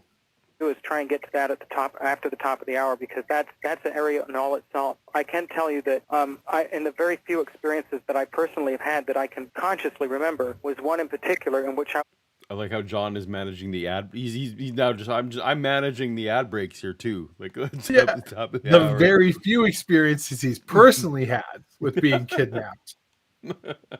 He's obviously had some. Yeah. We've completely buried the lead on that. That's just Oh, by the way. Oh, did I not mention that I've been abducted several times? Yeah. The reptiloids took me underground and did butt stuff. was sitting in a crowd. And I think iguanas are sexy. So I don't know if those are related. Yeah. Let me tell you about those fucking grays, man. Real was dirt. like the interior of a Hopi Indian or Pueblo Indian kiva. I've got a whole lot of faxes and questions here and phone calls. It's going nuts. Let's talk abductions for a What? It's a lot like the Hopi Indians. Just throw it out. Just here's some other stuff. I'm just throw some more words at you. Moving on. I gotta the faxes are, this is like their version of super chats. It's like the faxes come in. We gotta just keep the show moving. Yeah. moment. It seems to me that indeed a lot of people describe rooms, not necessarily ships, but rooms or even underground, that they know they're underground and they've been abducted. Sometimes they've seen reptilian-like creatures. Sometimes they've even seen the U.S. military, and that opens up a whole nother can of worms. All right. Well, this gets us into So during your Military. abduction story, you're like the alien is probing me. Yep. It's unclear right now whether it's the Greys or the reptiles who are doing the probing, but there's like a lieutenant. Yep. Now we get to bring in the government agencies. That's in the Perfect. bingo sheets. Yeah. area I was hoping that you would open up, and I thank you for doing that, which is that, as we were saying before, when it looks like these reptilians are underground, all we have to look at is, and I study many, many works of ancient religions, including the modern religion, but the one we can most identify with is the Christian religion for the majority of people. Right. And I will. I mean, the majority of people in North America. Yeah, people listening to this show, it's not necessarily worldwide, but all right, Fair we'll enough. allow Yep. it. Only say this, is that all you have to do is look at the reptilian in the Garden of Eden, and when he had interfered originally with the overall plan, God, Jehovah, or whatever, came down and said, you haven't behaved like I've told you, you've interfered. Now get thee underground. I will cast thee underground, and man's heel shall be upon your forehead, and you shall be at man's heel. In other words, they were cast underground. There wasn't... No, not underground. I don't remember that. I mean, Now, to be he's fair, I don't mostly- speak You ancient don't speak Hebrew. ancient Hebrew, so Yeah. the heel would be on your head is correct. That's part of it.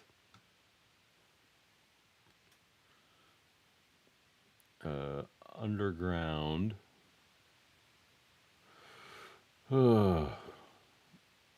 So Well, which translation are you using, Paul? well, this is NIV, but I just needed to find the right verse so I can go find the Hebrew. Every...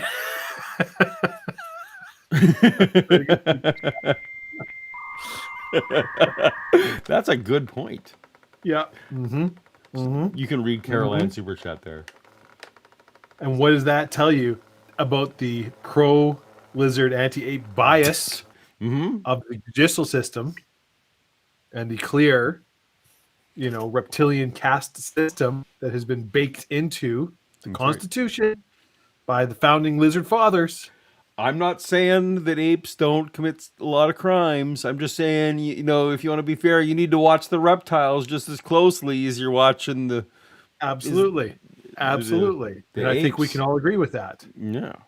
I think we can all agree with that. Yeah. Okay, so it's Genesis 3:14. All right, so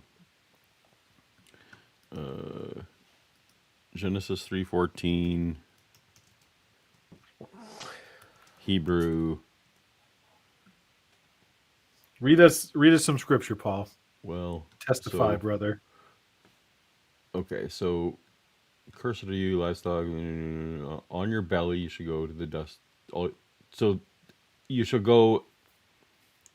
On your belly you shall go, and dust you shall eat all the days. Yeah, like none of this is on doesn't even mention ground. It says dust. No, nothing about underground. It says No. dust is what you eat. That's not where Yeah. you go. Dust Yeah. is what you eat. Yeah. So this guy messed up some Bible verses. No, To be the fair, I Bible. don't think the Christians John would be on verses. board. Well, actually, no. Christians have to be on board with whatever that serpent was. It was a created thing. God created whatever it was that was tempting Eve, so they're on board for that. Okay. Let's see what else he gets wrong. He's in the middle of the Bible verse here. there are many ancient religions that talk about these reptilians being underground. Only one of them is the Hopi. The arm is trying to get us demonetized. Yeah, Timothy, I may not put that one on screen. Yeah. Yep. We appreciate the super chat. We're not going to read that so out I will because the say, algorithm does not like one of those words. So I'll name me one example of a reptile-human assault. Relations. I think I can say where reptiles and humans laid together in a biblical sense. They knew each other biblically. They knew each other biblically. The Song of Solomon's way.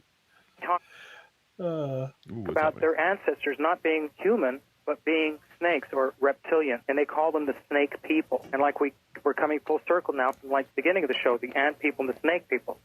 They believe, according to their legends, that at the end of each great cycle, when these devastations happen, they're taken underground to safety by the ant people. And this area... For those of us joining us late, ant people are the Greys. Oh, the Greys. Maybe. Yeah. That they lived when it was the underworld. And they finally came up after the devastation through a hole in the ceiling of this great underground cave or this underworld called the Sipapuni. Nobody has ever known where the Sipapuni is, and they've always thought of it as legend and myth. In that case, John, this question may answer itself. It's from Joff in Seattle, Washington. Given their underground status as of now... I love that we're just like straight into Hollow Earth, which is another one of my I love Hollow Earth theory. This guy's all in. Oh man, this is so good. He's just throwing out just the most insane bullshit. But he's got a coherent worldview. You have to admit that. Yeah. Yeah. He just throws it out and it's just like, this is unchallengeable. I can just say it, and he just has an answer for every objection. Now, how did they survive the catastrophe that wiped out all other higher reptile life forms millions of years ago? And that kind of answers itself, I guess. Right. If there's something happening on the surface, the immediate response is to try and go underground, not only with our own government like they're doing now, but it's shown back in very medieval pictures, and it's even reported back in the times like the Velikovskian, theories of when they said that the great, the stars fell from heaven and there were great earthquakes. There's many depictions of people running for caves. If there was a more highly evolved form of intelligence in the age of the dinosaurs, then perhaps their immediate instinct was to run for cover as well. Mm-hmm. Yep. That's actually, it's not, if you're going with there's intelligent reptiles on the earth, that is a great answer to that question. Well, they went under, they saw the asteroid coming, they went underground, and they just hid out there. And that's why they're underground now, because in the Hollow Earth. All right. Brain cramp. This was great. I just lower the... You won't understand this, but that's fine. I just lower the epistemical bar and accept aliens. William Lane Craig. That's right. If there's even a 1 in a million chance that there are reptile people living under the earth, I will believe it. I mean, I feel like there isn't, but... You start going underground, there are natural aquifers of fresh water traveling in great rivers in some cases. When this happens, it releases highly charged... Very true. Yeah, see? They didn't... food might be a problem, but they had water and air. All right. Well, but there's giant cavern. This is tying all the way back to the very beginning, where it's like there are underground... This with the Harp radar and the nuclear born, we're now just seeing these underground structures that exist. So they have, they have giant grow-ops down there, Paul. At what point did they start using the holographic doors? I mean, we don't know. The sensogasms? Say it right. The sensogasm. The ones that clean your fingernails. Uh-huh. Yeah. Mm-hmm. Or where your finger's even there in the first place. Positive ions in the air. Positive ions. Did I sent you that? The guy was imitating the podcasts, right? Yes, that's what I was talking about. Remember the Scotland, the cast with the... I always love that he throws it's the little throwaway comments at the start where he's always like, is it Craig or whatever other guy is like, he's laughing because he already knows. What He's heard me talk about this all day. He's just leaving. We've been fighting about this all day or whatever. Yeah, so that's so good. But the first one you sent, because I didn't know anything about her, went, and I was like, "Is this a real person arguing this Scotland Castle thing?" Because I mean, it's not outside. But most of them start with, "Can I just blow your mind right now? Can I?" I'm about to blow your mind. Yep. If you follow me down the rabbit hole, it's so good. Yeah, it releases a high energy, high content of oxygen. Mm-hmm. So you can live down in these areas. There's radium that lines the walls of some of these caves, which gives off a constant light. And there's also many other minerals within the earth itself that you could actually grow from. When this underground I don't want to get all medical on people here, but having a whole bunch of radium around isn't actually something that will help you, well, live. Maybe that's how they rapidly mutated, and they had a lot more mutations to naturally select from. I mean, that part is accurate. You would probably You'd mutate more. Yeah. Let me tell you. About mutations, Paul. Most of them aren't, long necks that help you get the juicy high leaves from the top of the baobab trees. Most of them are cancer. So, or like your body can't make a protein it needs or something like that. That's, okay, anyway. Logical Indian place, the Sipatpuni, was said to be somewhere in the Four Corners area, they suppose. There was an article written by... They suppose. They suppose. Anyways. Yeah, I gotta stop saying that every time. They just every time anyone goes to the show, the Phoenix Gazette back in 1909, where it talks about a man by the name of Kincaid traveling down the Colorado River on a skiff, and he had come across an underground city that was built into the walls of the Grand Canyon that was big enough for 50,000 people to live in. Really? And when I initially read this article, I started a fort. What did you just say? So there's some account from some guy, Kincaid, I think his name was, who went down the the river at the bottom of the Grand Canyon and in the Grand Canyon. There's 50. Yeah, came across a city carved into the walls of the Grand Canyon that could hold 50,000 people. Oh, I wonder where that is now. Well, behind the sensogasms. Oh, you're probably right. That's right. If they can make shiny metallic doors out of holograms, they can certainly make that out of sensogasms. Sensogasms. There you go. You're like the people over at Kleenex. We don't have the generic term. We got tissue. Kleenex.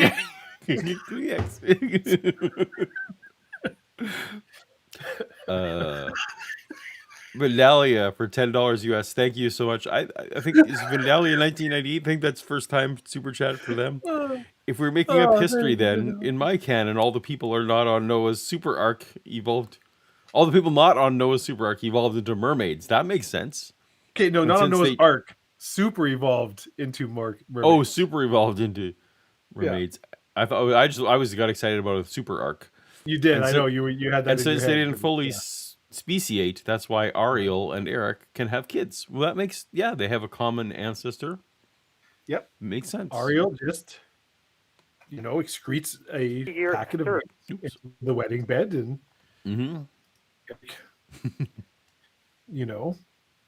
releases a cloud of sperm to he's we don't want to be crude, but the prince spawns, shall we say. This is biology. There's nothing crude about it. This is just spawns all over the front of Ariel's belly. Or possibly, I mean, depending on it, they might literally, the eggs might be outside of her body somewhere, and then, it's I feel like the two of them, they just have to do a lot of experimenting. And you wouldn't want to have a black light in that room because they had to do a lot of experimenting to see where everything needs to go. Electricity wasn't invented yet, Paul. But did you see the inside stuff that no one's seen? Did you see the one about the podcast one where he's talking about pottery? It's the same series of that comedian. I've seen that one. No. So he's, I did see a let me someone let did a me let me comic. blow your mind. So pottery, as you know, is made on pottery wheels, which is run by electricity. But yet archaeologists, Just- they tell us that there was pottery around 5,000 years ago. That can't be true because Yeah. there wasn't electricity. Or So think about either, this. yeah, Or either. either the Yeah. pottery is really only a few hundred years old, or Or we had there electricity. was electricity 5,000 years 1,000 ago. years ago. Did I just blow your mind? Yeah. Just blow your mind. Yeah. We get there. So I saw a cartoon just this week. Just speaking of the, it was like oh, I can't remember what the caption was. Something about like job mix-ups at Disney or whatever, Mm-hmm. and it's Moana, and they go down to get, Maui's hook and Okay. Sebastian's there, Mm-hmm. and they're just like this, it's like I remember him being a lot bigger or whatever, and it's like, and then it cuts to Ariel and Eric, and Tematoa just has them each in a claw, and he's like kissed a girl, he keeps slamming them against each other. I don't know why it made me really made me laugh. Yeah. Delightful. Yeah.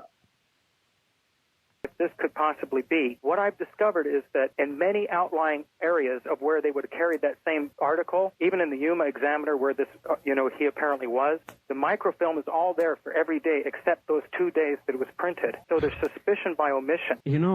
John, this is also interesting because there have been reports, rumors, myths, whatever you want to call it, some of them fairly substantial, that there's something going on in the Grand Canyon, that some area of it has been cordoned off to the public. Nobody's allowed to go near it. Nobody knows what it is. Have you heard those reports? Well, they justify by saying it's just dangerous. However, I can tell you that. So he absolutely does. Whatever Art throws at him, I absolutely know everything about the thing you just asked me about. Yeah. I mean, honestly, after 4 years of research, I have finally located that exact same location where Kincaid had walked in. Not only does he know about it, he's personally researched it, and he personally found the place in the Grand Canyon where 50,000 people can live. Because of course he has. Yeah. Cave and No wonder he didn't have time to write a book. This is so good. Okay, I'm gonna be responsible here, Paul. Yes, You have commitments. I do. How late do you want to go? Yeah, so top of the hour was when I was going to cut it off. Okay. Yeah, Like top of the hour we just passed, or top of the hour 45 minutes from now? 45 minutes from now. Okay, good. Nope. Yep. Roll clip. found the Egyptian mummies, the metal that nobody could explain where it came from, the hieroglyphics that looked like they were from central Yucatan, but not. What? Egyptian mummies that have some metal So that nobody can. He went and he found the place in the Grand Canyon where the settlement where 50,000 people used to live. Yeah. Carved into the walls. Okay. And there were symbols from something. I don't know. And also but like literally he just threw it as like, and that's why there's Egyptian mummies that contain a metal that nobody can identify, and something about the Yucatan Peninsula. Cave and found the Egyptian mummies, the metal that nobody could explain. I can tell you that, I mean, honestly, after 4 years of research, I have finally located that exact same location where Kincaid had walked into the cave and found the Egyptian mummies, the metal that nobody could explain where it came from, the hieroglyphics that looked like they were from central Yucatan, but not, and the cat's eyes. And then, like I said, they said that there was enough room for 50,000 people to live in. But the question is this, is that if... Mm-hmm. This feels like one of the jokes I would tell, where it's just like this long story, but there is no punchline. The punchline is that you expect something funny to happen. There were, in fact, 50,000 people in the Grand Canyon. There is no evidence on the surface of that area that 50,000 people ever walked that area. Indeed. So where in the world did they go? Now, I have... It's not, there's no evidence for it on the surface. So we don't doubt the claim. We just wonder where they went. And obviously, even if this is true, it's like just because there's a space that 50,000 people could fit in doesn't mean that 50,000 people, live there. at any point. I don't. This was and of course I love like before Google Maps, right? Before satellites were regularly passing over these things, Yeah. and they can now like you can zoom right into the meter.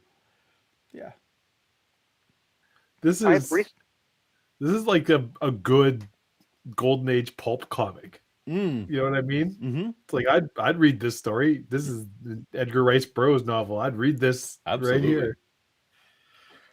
You know, I watched John Carter again, like Oh yeah. within the last month. Mm-hmm. There's still it's there's good and bad in it, but it's like that's still a good movie. Like this could have been something. They didn't quite get it. It's a little long. It's a little, you know, but it's like this. It didn't get the chance it deserved. I don't think. Well, that's so there was marketing problems, obviously, right? And that was because it's sort of like that rinse, die, repeat. What was it originally called? The time travel, the looping movie with Tom Cruise. With Tom Cruise, not Oblivion. The Edge of Tomorrow. Edge of Tomorrow, yes. Edge of Tomorrow, Which is a really good movie. Yeah, so that was another one where just like the marketing completely failed it. Like it's not like brilliant, like it's not a life-changing movie, but it was a Iron good Giant. movie. Iron Giant is the movie that. But John Carter of Mars, it was one of those where people were for some reason, just it was the marketing was poison. Anyway, yeah, I might watch it again. Yeah, I did enjoy it. With sightings regarding this, and we've talked about doing something on it and other people off on the West Coast, because when I finally released the full impact of my discovery of this location, it has such implications to it that it has to be done very gingerly, especially when I carry a lot of respect for the Hopi Indian. And this being their mythological place of the emergence from the underworld, it needs to be treated very delicately. And we're currently in negotiations with certain elements on the West Coast to try and get that out on the most widely spread way that we can. Do you remember the old movie Journey to the Center of the Earth? I'm sure you do. Wasn't that great? Yes. If who is to know? But could there be portals somewhere on the Earth? Do you believe there are? Yes. That would lead, if not to the center of the Earth, very, very deeply into the Earth. Absolutely. I believe that the Earth is like a human body in a way, that it has veins and arteries. And those veins and arteries are natural and unnatural caverns and tunnel systems. And there probably are some areas of the Earth that are more, highly concentrated with tunnel systems, such as the Four Corners Southwest area, Central America, and the Andes area of Chile and down south in South America. One of the greatest reptilian, you've heard these winged reptilians we hear about. Yes. The Draco, and then the non-winged. Well, one of the greatest winged... You've heard, Paul. You've heard about the winged reptilians. We've already tied in the dragons and the serpents. That was we established this earlier. Yada yada yada. That we're yes. It's all the same. Clearly. Reptilian religious symbols there has ever been, or deities, is that of Quetzalcoatl. And he was a very benevolent being that lived down in the Yucatan area and Mexico. And you're going to love this. This has got to do with a lot. I hope he ties this into the asteroid that killed the dinosaurs, because it's the same region. Hope we just tie it all in. Yeah. Of my research, I know you're just probably going to jump off your seat, but revelations, when they talk about revelations, it means to reveal what was once hidden. Yes. And during these times, these things will be revealed, as will the reptilian life forms. Quetzalcoatl was the being that lived between 600 and 900 AD. Is he talking about like the Book of Revelation from the Bible? Yeah. This is when because there is a book called Revelations. Mm-hmm. That is when the lizard people will be revealed. Hey, the lizard people. Quetzalcoatl lived between 6 and 900 AD. What?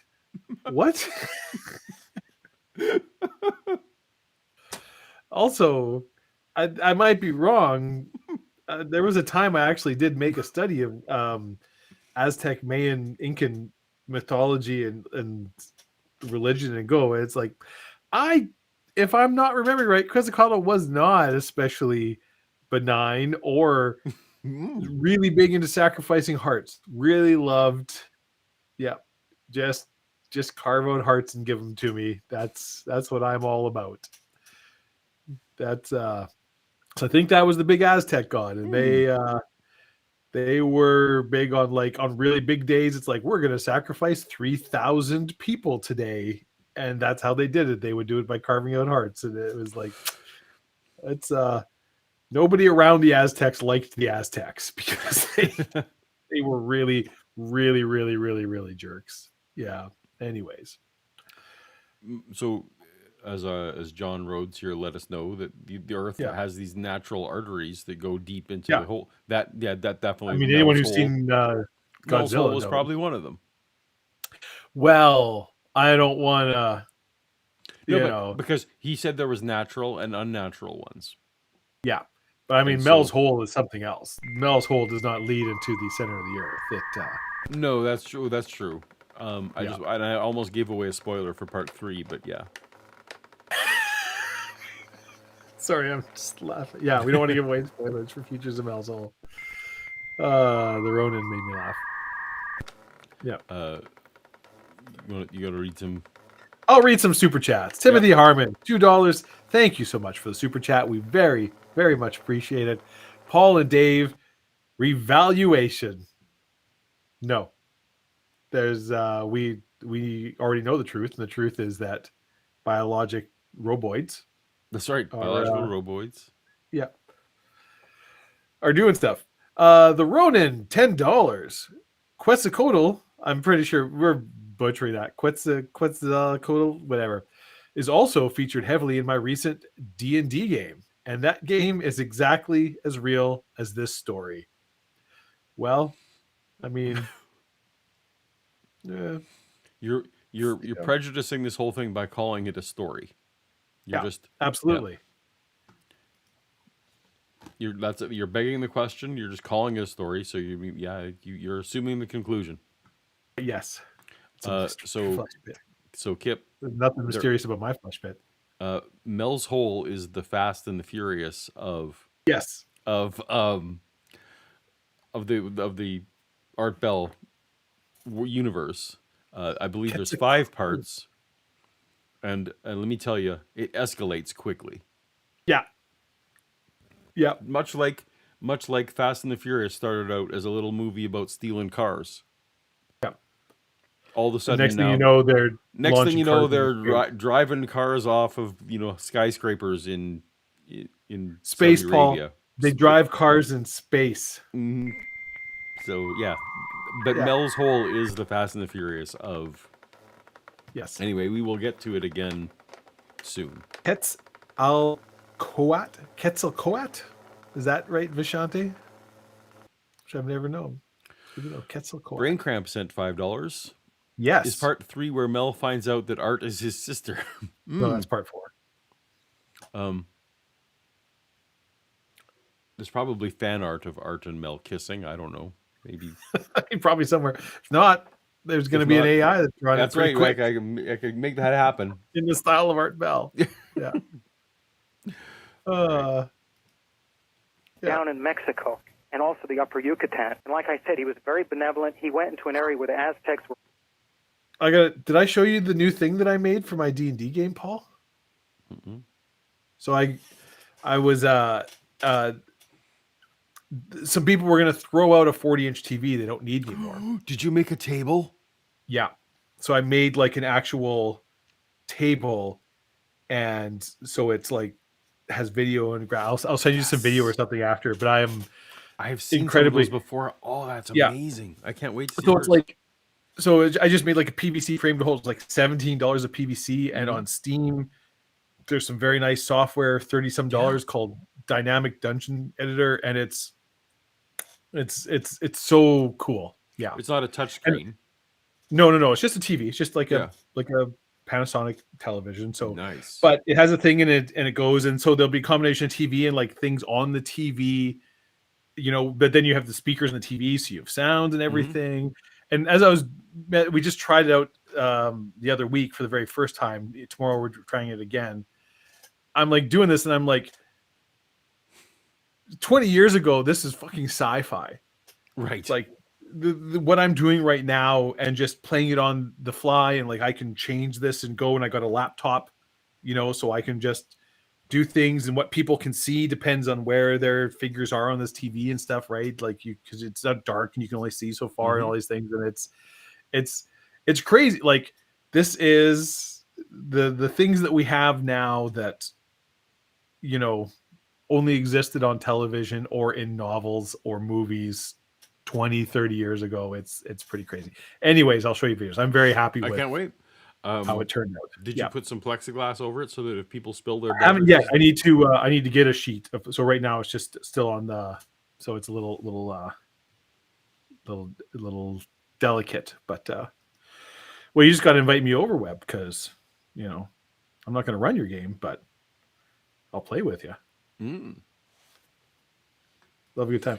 That should be that could be a tier on your a Patreon. tier. You play D&D with Dave. Yeah, I'll run a D&D game for you. Ripping hearts out of people, and he said, no. He said, just put some herbs up on the altar, and he taught them science. He was the one. Ripping hearts out of people, right there, right? See, this is what I was talking about.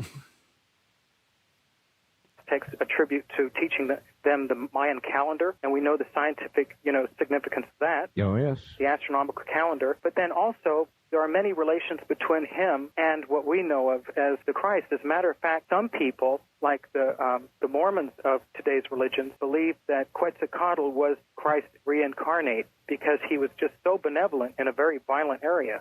Anyway, through my research, I've realized through... That doesn't sound Do right. they? Do they? I'm no expert on the Mormon faith, but I've known some Mormons, and that's certainly not something that's... So well, this is Christ incarnate right here.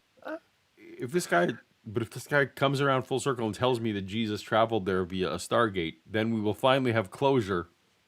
Yes, then I wanna know. Yes. Oh, I wonder if Stargates are Stargates actually these veins that he was suggesting around in the Earth. Ooh, I mean, have you seen any of the modern Godzilla movies? Yeah. Right, because there's one of the themes is that there are like these underground rivers and streams, Exactly. and that's how Godzilla gets around the world. Yep. Is he swims around in the underground rivers, which somehow lets him move faster than currents. I guess I don't know. They kind of hand wave that away. Yada yada. Yeah, things go faster down there. Studying ancient archaeology and architecture, like in the Art and Architecture of Ancient America by George Kubler, he says that the most ancient of all archaeological ruins that are circular in formation are the result of the presence of the cult of Quetzalcoatl. That being, Quetzalcoatl means the feathered serpent, the being of the feathered serpent. Do you connect all this, John, to the incredible sightings going on in Mexico? And I might add, Absolutely. ongoing in Mexico. Hundreds of thousands of people are seeing them. Absolutely. I have plans on going down to the First International UFO Congress in Mexico City in August and having the opportunity to talk down there regarding this, because I truly do believe that Mexico City is going to be the primary point of contact. Because if the Mexican people have already started to be conditioned to the more prominent presence there of these craft and information outside. So this is more of the PR campaign. Just like we're getting primed to think that the grays are fine and that the reptiles are bad. Mm-hmm. They're priming the people in the Mexico area Yeah. to be cool with UFOs, Yeah. so that when there's an actual attack that will start in Mexico City, that Right. they will just be chill about it. Reasonably so. Yeah. The United States, if it's real close to us, we have an ability to control it, especially since the governments are so close now with all the monies being passed. Oh, and the U.S. government's in on it. I gotcha. Well, duh. Yeah. That's why we're not doing it in Arizona. We're gonna, yeah. Because I don't know what you, Paul, Mm-hmm. but when I think U.S. government, I think effective. That's right. This is why Controlling, in that's why charge Donald from Trump the was able wall. to build that very effective wall between. Yeah. Because he didn't want when the UFOs attacked Mexico City. Yeah, makes sense. Back and forth, and deals being made, but also it's easier to control the. And that's why they call people they're aliens. That's why we call them that. They're illegal That's really aliens because aliens. Because aliens. Yeah. information if at first the people don't react properly or as expected. And until That's not a weird line to draw in today's episode. That's not a stretch. Somebody isolate that, throw it up on their own YouTube channel. And when they do have this initial contact, if they react unexpectedly, then they can stop the information flow right away, as you've seen they've been doing all along. Well, they have. You're right. It's interesting, though. From those I've talked to who have been to Mexico and have investigated, they have found the Mexican people are actually beginning to get, I'm not going to say nonchalant, but they're beginning to be accustomed to seeing these things almost all the time. Absolutely. I mean, to be fair, they're eventually going to get bored of UFOs. yeah, it's like mass shootings in the States versus anywhere else in the world, right? Where it's like 4 people get shot any other country, and it's like, holy shit, this is a huge thing. And it's just like, wow, this is page 4 news in, Chicago or whatever, right? Like, yeah. Just if you see aliens all the time, UFOs all the time, it's just like, you stop. Is it one of the big ones? It's like, no, it's just, whatever. The process is ongoing. Oh yeah, and if they land there first, when finally they start reacting properly, or so that when we are finally able to see that they have been there and we don't see people running through the street, then it'll help us react a little bit more calmly to the acceptance of their arrival. But also remember that Mexico City sits atop an ancient city of Mexico called Tenochtitlan. Tenochtitlan was the initial city created by the Aztecs, and of course the ancient god of the Aztecs was Quetzalcoatl. Now, what did you say? No.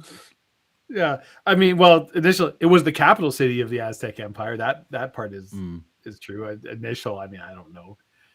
Yeah, and then the benevolent god. I'm gonna try and say it right. Where is it? Vijanti put in there, Quetzalcoatl. There we go. Sooner or later, my Western Canadian ignorance is going to. When Quetzalcoatl was done, this winged serpent being was done with all his divine work down there. He said, when he left, I will return one day and I will redeem my people, which is exactly the same promise as you've heard other religious deities throughout all Earth say. Of course. Right? Yes. So, But I believe all religions must, as a basic tenet, have a past history and a future promise. Right. Absolutely. For us to have hope. Fair. That's fair. Yep. Okay. John, I'm telling you, I've got so many faxes here, I could never get to them all. All right. East of the Rockies, you're on the air with... So I'm not even going to do one. I'm just going to take a call. I got so many faxes. I got so many faxes.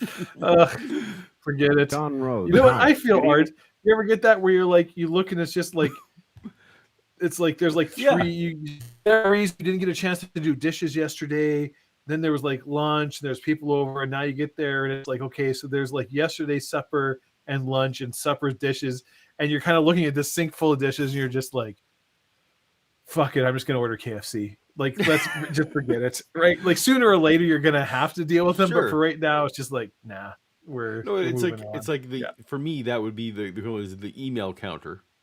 Yeah. You get your email counter and it's like, oh, it's 110 messages. Yeah, no, I'm gonna do something 20 else emails. now. It's like, okay, well, I guess we got to get this. But you look at like there's 250 emails. You're just like, well, nope. Click select all. Mark as read. Okay, email dealt with. Yeah. Gentlemen, hi. Recently, about a year or so ago, in Northern California, extremely Northern California. Where are you, sir? I am calling from the Ozarks. Okay.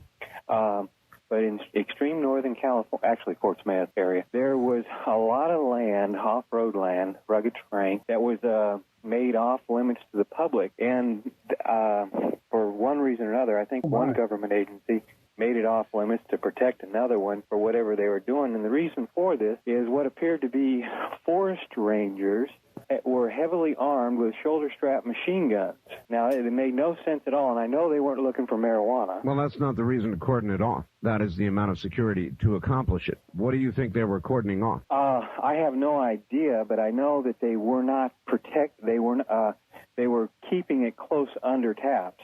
Well, I mean, why in the world would they have shoulder-strap machine guns in the first place? And this, like I said, an extreme So I don't know. Time has lost all meaning at this point. But earlier in the show, some woman called in and said, "Yeah, my friend thinks she's an alien and a reptile." And Art's like, "Whoa, whoa, is this even No, no, no, related?" no. No, she thought she was an alien, and Art's like, "Is this related to reptile people in any way?" But she was ambivalent.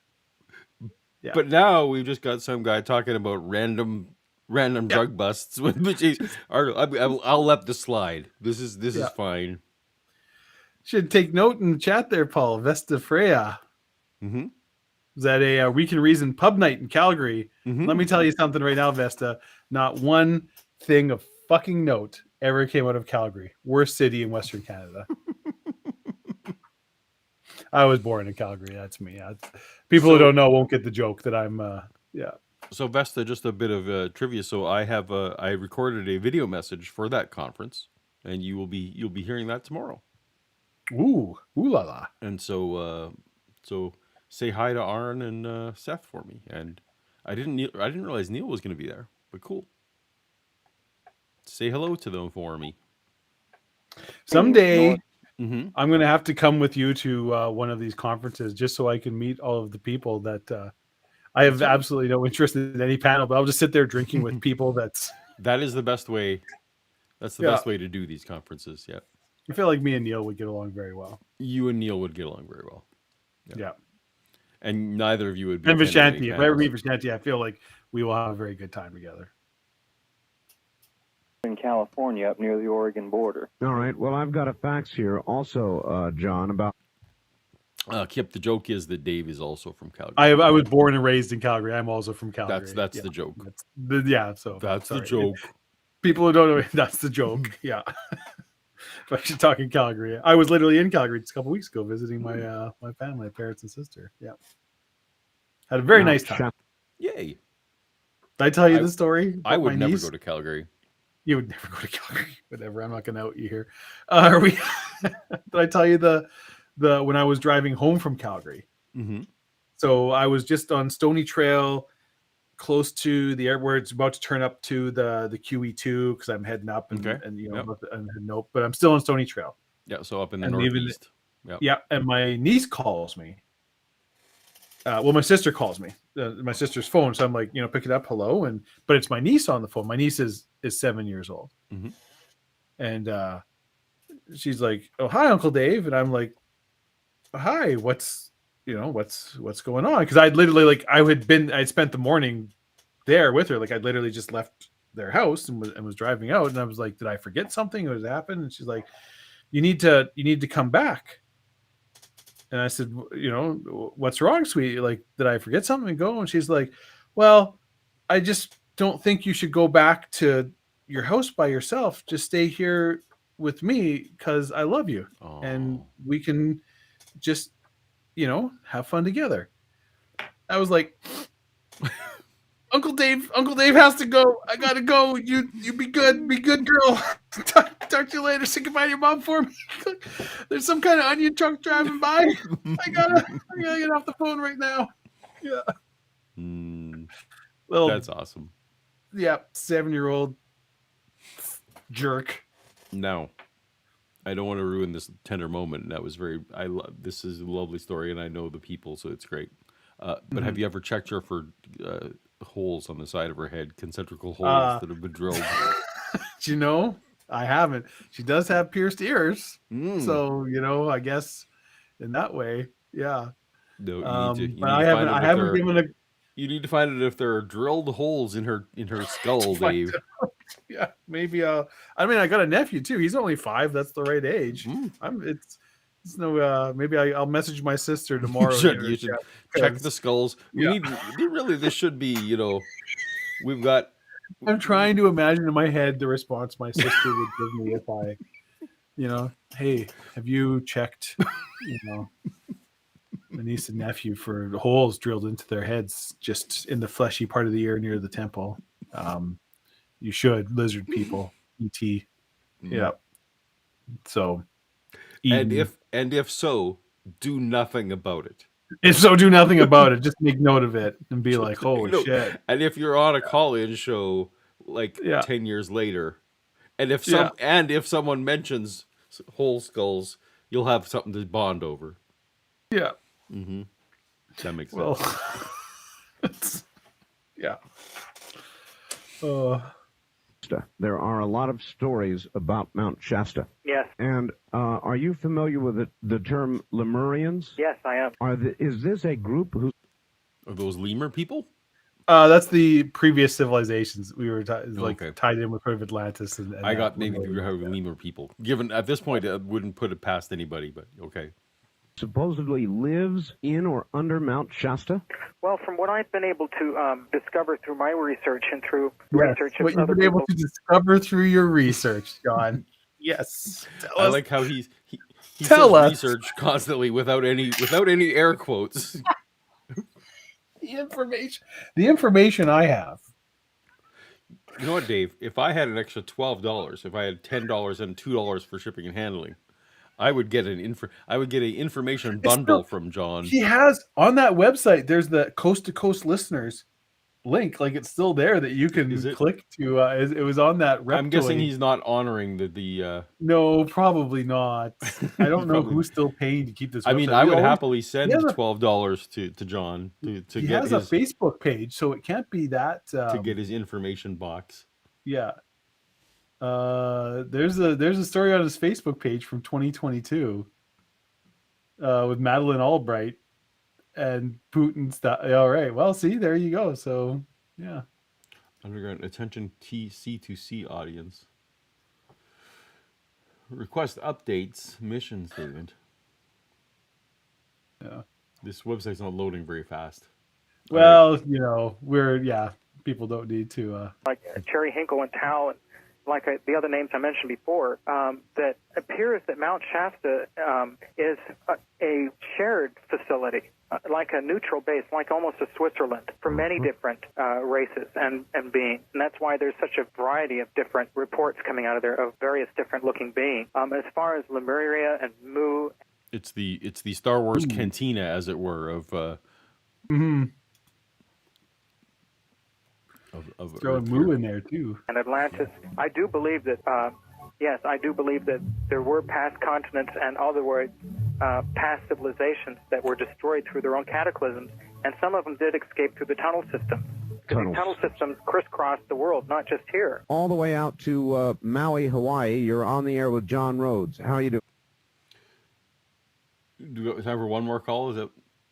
Maui, we had a call away from Hawaii. Right, John. Thank you very much for the excellent information. He's just once again just ignoring his fistful of faxes. Yeah. And Art, thanks for a great program. I just wanted to mention that initially when I was listening to your show tonight, I was my guard was up and I started resisting the potential of having any connection with reptiles. But then I remembered an experience that my 10-year-old son had just a couple years ago, and I'll quote him on it. He, first of all, had experienced an alien abduction experience that described grays. Entities with oval dark eyes, did not blink, etc. But what it is important is these entities showed Joshua, quote, bad aliens that had dark skin with many small bumps on them like a reptile. Ooh, see? They're racists. These are the grays and the reptiles, they're racists. There's clearly a race war going on. There is a propaganda, Cold War. It's like, I know we're anal probing you right now, but look at the bad man. And the key point is the aliens said they did not fight them with weapons or try to destroy them, but they kept them at bay with their minds. My question is, has there been any other reports that reptilians are hostile, or are they more benevolent and friendly toward the human race? All right. Well, I believe that there are those that are benevolent, and I think there are those that are evil. It is the common law of nature, and it cannot be disregarded, that there's the positive and negative polarity of absolutely everything. Even an atom has a positive and negative pole to it. So when you're talking about human nature as well as... Obviously, there is a direct correlation to be drawn between magnetic charge, electric charge, and morality. And behavior, as to whether people behave the way you would like. Yeah. It's the law of nature, Paul. I didn't realize this. So, Paul, yes. Light switches function in both the on and off. There is a light and dark. It's built into them. It's physics. Ergo, vis-a-vis, concordantly, Mm-hmm. no conclusion can possibly be drawn except that this is the baked-in, built-in, intelligently designed nature of the universe, that there is always going to be yin and yang, a good and a bad, an evil and a positive, a light and a dark. It's I nature. feel like when Christian apologists now come at me with this under science, there's no objective morality under like atheism or materialism. Like, look, we have there's polar opposite magnetism. Yeah. So that's a natural maybe you haven't heard of explanation as to North why and some South people are good Pole? and some people Yeah. are bad. That Yeah. just makes sense. A lot of it has to do with magnetite. That's right. Yeah. Nature of a living life form. I think that we are able to fluctuate between the negative and the positive polarities of whether we want to be good or evil as a matter of free will. Just as there are some people who... And so he had me all the way up until he's acknowledging free will. Now he's Well, lost me. that was not really a thing in the 90s, so I'll cut him some may slack. live in foreign countries under a crazy dictator who support perhaps public executions of large masses of people. There are those beings like Mother Teresa, and I think you bring up a very good point, and that point is Mother Teresa really liked to watch people suffer too, so that's not a good example. Well, is this great deceit that we come into that everybody's worried about, is that we have to look within ourselves and know within ourselves exactly who or what we're looking at. They say, there's an old saying, is know thee by thy deeds. Know somebody by what they're doing, not by what they're saying or what they look like. Well, it sounds like that man should personally communicate with you. Oh yeah, I openly invite you to. I think that there's a lot to. I think there's a mean, lot that's to the learn. old. Is it John? What's the Peter? First Peter, second. Like how you judge. We shall know them by their action. To judge. By their fruits you shall know. It's legitimately good life advice. Actually, Sure. That's right. As much as the Bible actually is, where it's like, Yeah. it's like, don't listen to what anybody says. Judge them by what they actually do. So it's the Bible version of talk is cheap. You That's can right, say whatever you want, but what you actually do, where you put your money, that's where your heart's at. Yeah. All right. East of the This Rockies, guy's you're nice. on the air with John Rhodes. Where are you calling from, please? Baton Rouge, Louisiana. Yes, sir. I've studied reptiles for many years, and one of the things about reptiles that's rather interesting is that the male's genitalia are located in most species, on both sides of the tail. There are two, and they have very unique shape in such a manner that they will uniquely fit the female of that species and no other. There was a comment earlier about... He's calling BS. I've studied reptiles. I'm calling BS that they were mating with humans. Yeah. I mean, he's not wrong. It's not going to fit. Yeah. Maybe if it was a fish, But like the mermaids, the they guy were talking never about, where said you can they just, were you can mating just with- squirt your seed anywhere and the fish will just roll Yeah. in it and that'll work. To be fair, he never said that they were mating with humans. It was that they were. But I feel like that's essentially what he's calling you to sexually object. Yes. Yeah. rape of abductees, and it seems to me that this would be one interesting way to try to validate those. Well, that's an interesting point you're bringing up. I don't know the particulars of what you're talking about as regards to the sexual genitalia of the reptile as Because opposed I've to a human being. actually devoted essentially zero Wait. study to reptiles. This is the first time we've been listening to this thing for hours. Yeah. This is the first time John has said, I don't know what the answer to that is. He's always had an answer for every single thing. Yeah. But it I comes don't to- really know anything about actual reptiles. Yeah. What are the genitalia like? Yeah. Blah. Sumerian, Not rituals. Yeah. No, I can tell you how that ties into all of this, but yeah. Did I send you the thing where I was on network TV? I was on the James Corbin show. No. Recently, like in the last year or so, when they took yeah. they took archival footage of when I was yeah. there. You didn't send it to me, but yet you Oh. posted it on your social media. Yeah. But anyway, and I the point remember- of that was literally that Yeah. it was the person who designed the genitalia for the Star Wars characters. was this conceit of the sketch. Yeah, George doesn't know how to write these characters unless he knows what their genitalia looks like. So. Yeah.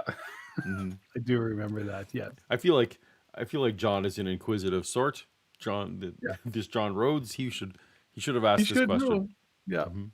That's something that I haven't really looked into, so I couldn't give you an informative opinion on that. Well, if for no other reason that most reptiles have two, that ought to be an interesting cross-check, and the fact that these things are very oddly shaped, very, very oddly shaped. And probably quite popular. And they would probably be very painful, as a matter of fact. Well, I know that there are the reports of the forced rape, and I don't know. Did Harp have to worry about being demonetized? Harp did not have to worry about being demonetized. No, he did not. Well, in a way, yes, there would be a limit where it's like, because he had sponsors. He had sponsors, right? And all the radio stations he was on, he was syndicated, so they were all independent. So they could have dropped him at any point, but yeah, like, so if he had gone way off into, very tasteless ground that we won't talk about here, because Paul does have to worry about being demonetized. Yes, he would have been dropped, and it would have been very, very bad, but not in the same way. No, it was a very PG show. There was but he could use the word of the Nationalist Socialist Party of Germany, and it wasn't going to instantly. I was going to say back in the 90s, the big concern was, are you talking about sex? And if not, whatever, just do it. It's all fine. I'm not sure if there are different reptilians as far as different physical species of them. But then again, there's human differences of our own species. Like you have the pygmy, and then you have the tall people of Africa, and then you have the albinos. Reptiles, like different species of them. Well, I guess the question is, in this way, are there like subspecies / races? Right? Is there a different? I mean, you're aware that like chameleons and iguanas and yeah, no, exactly right. There's different subspecies in all those kingdoms for sure, and some can breed with each other and some can't. So that's why they're not pure species. Yeah. Literally, the example that they always give of ring species is a set of iguanas, right, or with lizards of. No, I forget if it's amphibians, but they're. Where around the island you can always breed with the one that lives next to you, but you can't breed necessarily with the one that lives a couple over. But it makes a big ring. Yeah. I'm not willing to say at this time as to whether they are just of one type. All right, here's a facts for you. Yes, the primitive. We got a facts finally.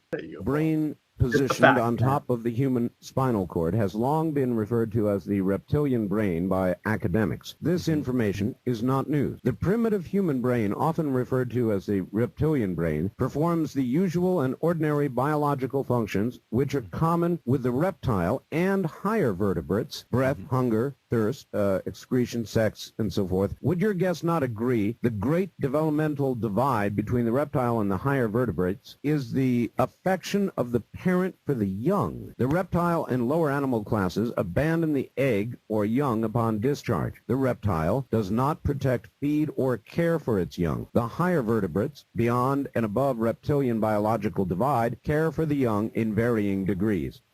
God, that I couldn't have said it better myself. And yes, you could have. No, I'm not. I liked some of your answers before. I mean, I don't know what you can argue with there, Paul. We have to care for our young because they can't take care of themselves. That's the only reason. Like if humans if we were like deer or other animals, it was like, you know what? Oh, you're okay after a couple of days. Then we wouldn't have evolved this whole parent thing where you live in our house for 18 years. It takes more than a couple of days for deer to. Well, but it's not a long-term commitment on the. Yeah. Or some of the animals are not anyway. But you can't just lay eggs and walk away from it. No. Because we're better and love them. But we would have. We have more intelligence. Right, like intelligence has nothing to do with. It's a biological reality of whether the offspring will live, not that we're more intelligent. That fact it's right on target. I don't think the facts back that up. Well, we have 6 minutes left in the show, so I'm not going to go there. I mean, every intelligent species, has to care for their young. So no, yep, ravens don't, dolphins don't. Ravens aren't smart. Dolphins do. Ravens are smart. Dolphins don't care for their young. Ravens fucking suck. Pigs don't. Well, they kind of do. They kind of do. So do dolphins. They have to like all mammals. Well, they have to do give and- them milk for a while. But Yeah. Oh, I guess All that right. doesn't count in your jaded worldview. no, it doesn't. No. All right, Dave. Well, I'm calling it here We're calling her here. Okay. because I have real world things that I got to do. You got to do. So, do you have a short joke for us today? Not really, but my therapist was telling me the other day that I'm terrible at interpreting social situations, and he has some exercises for me to work on that. But I think he's just coming on to me.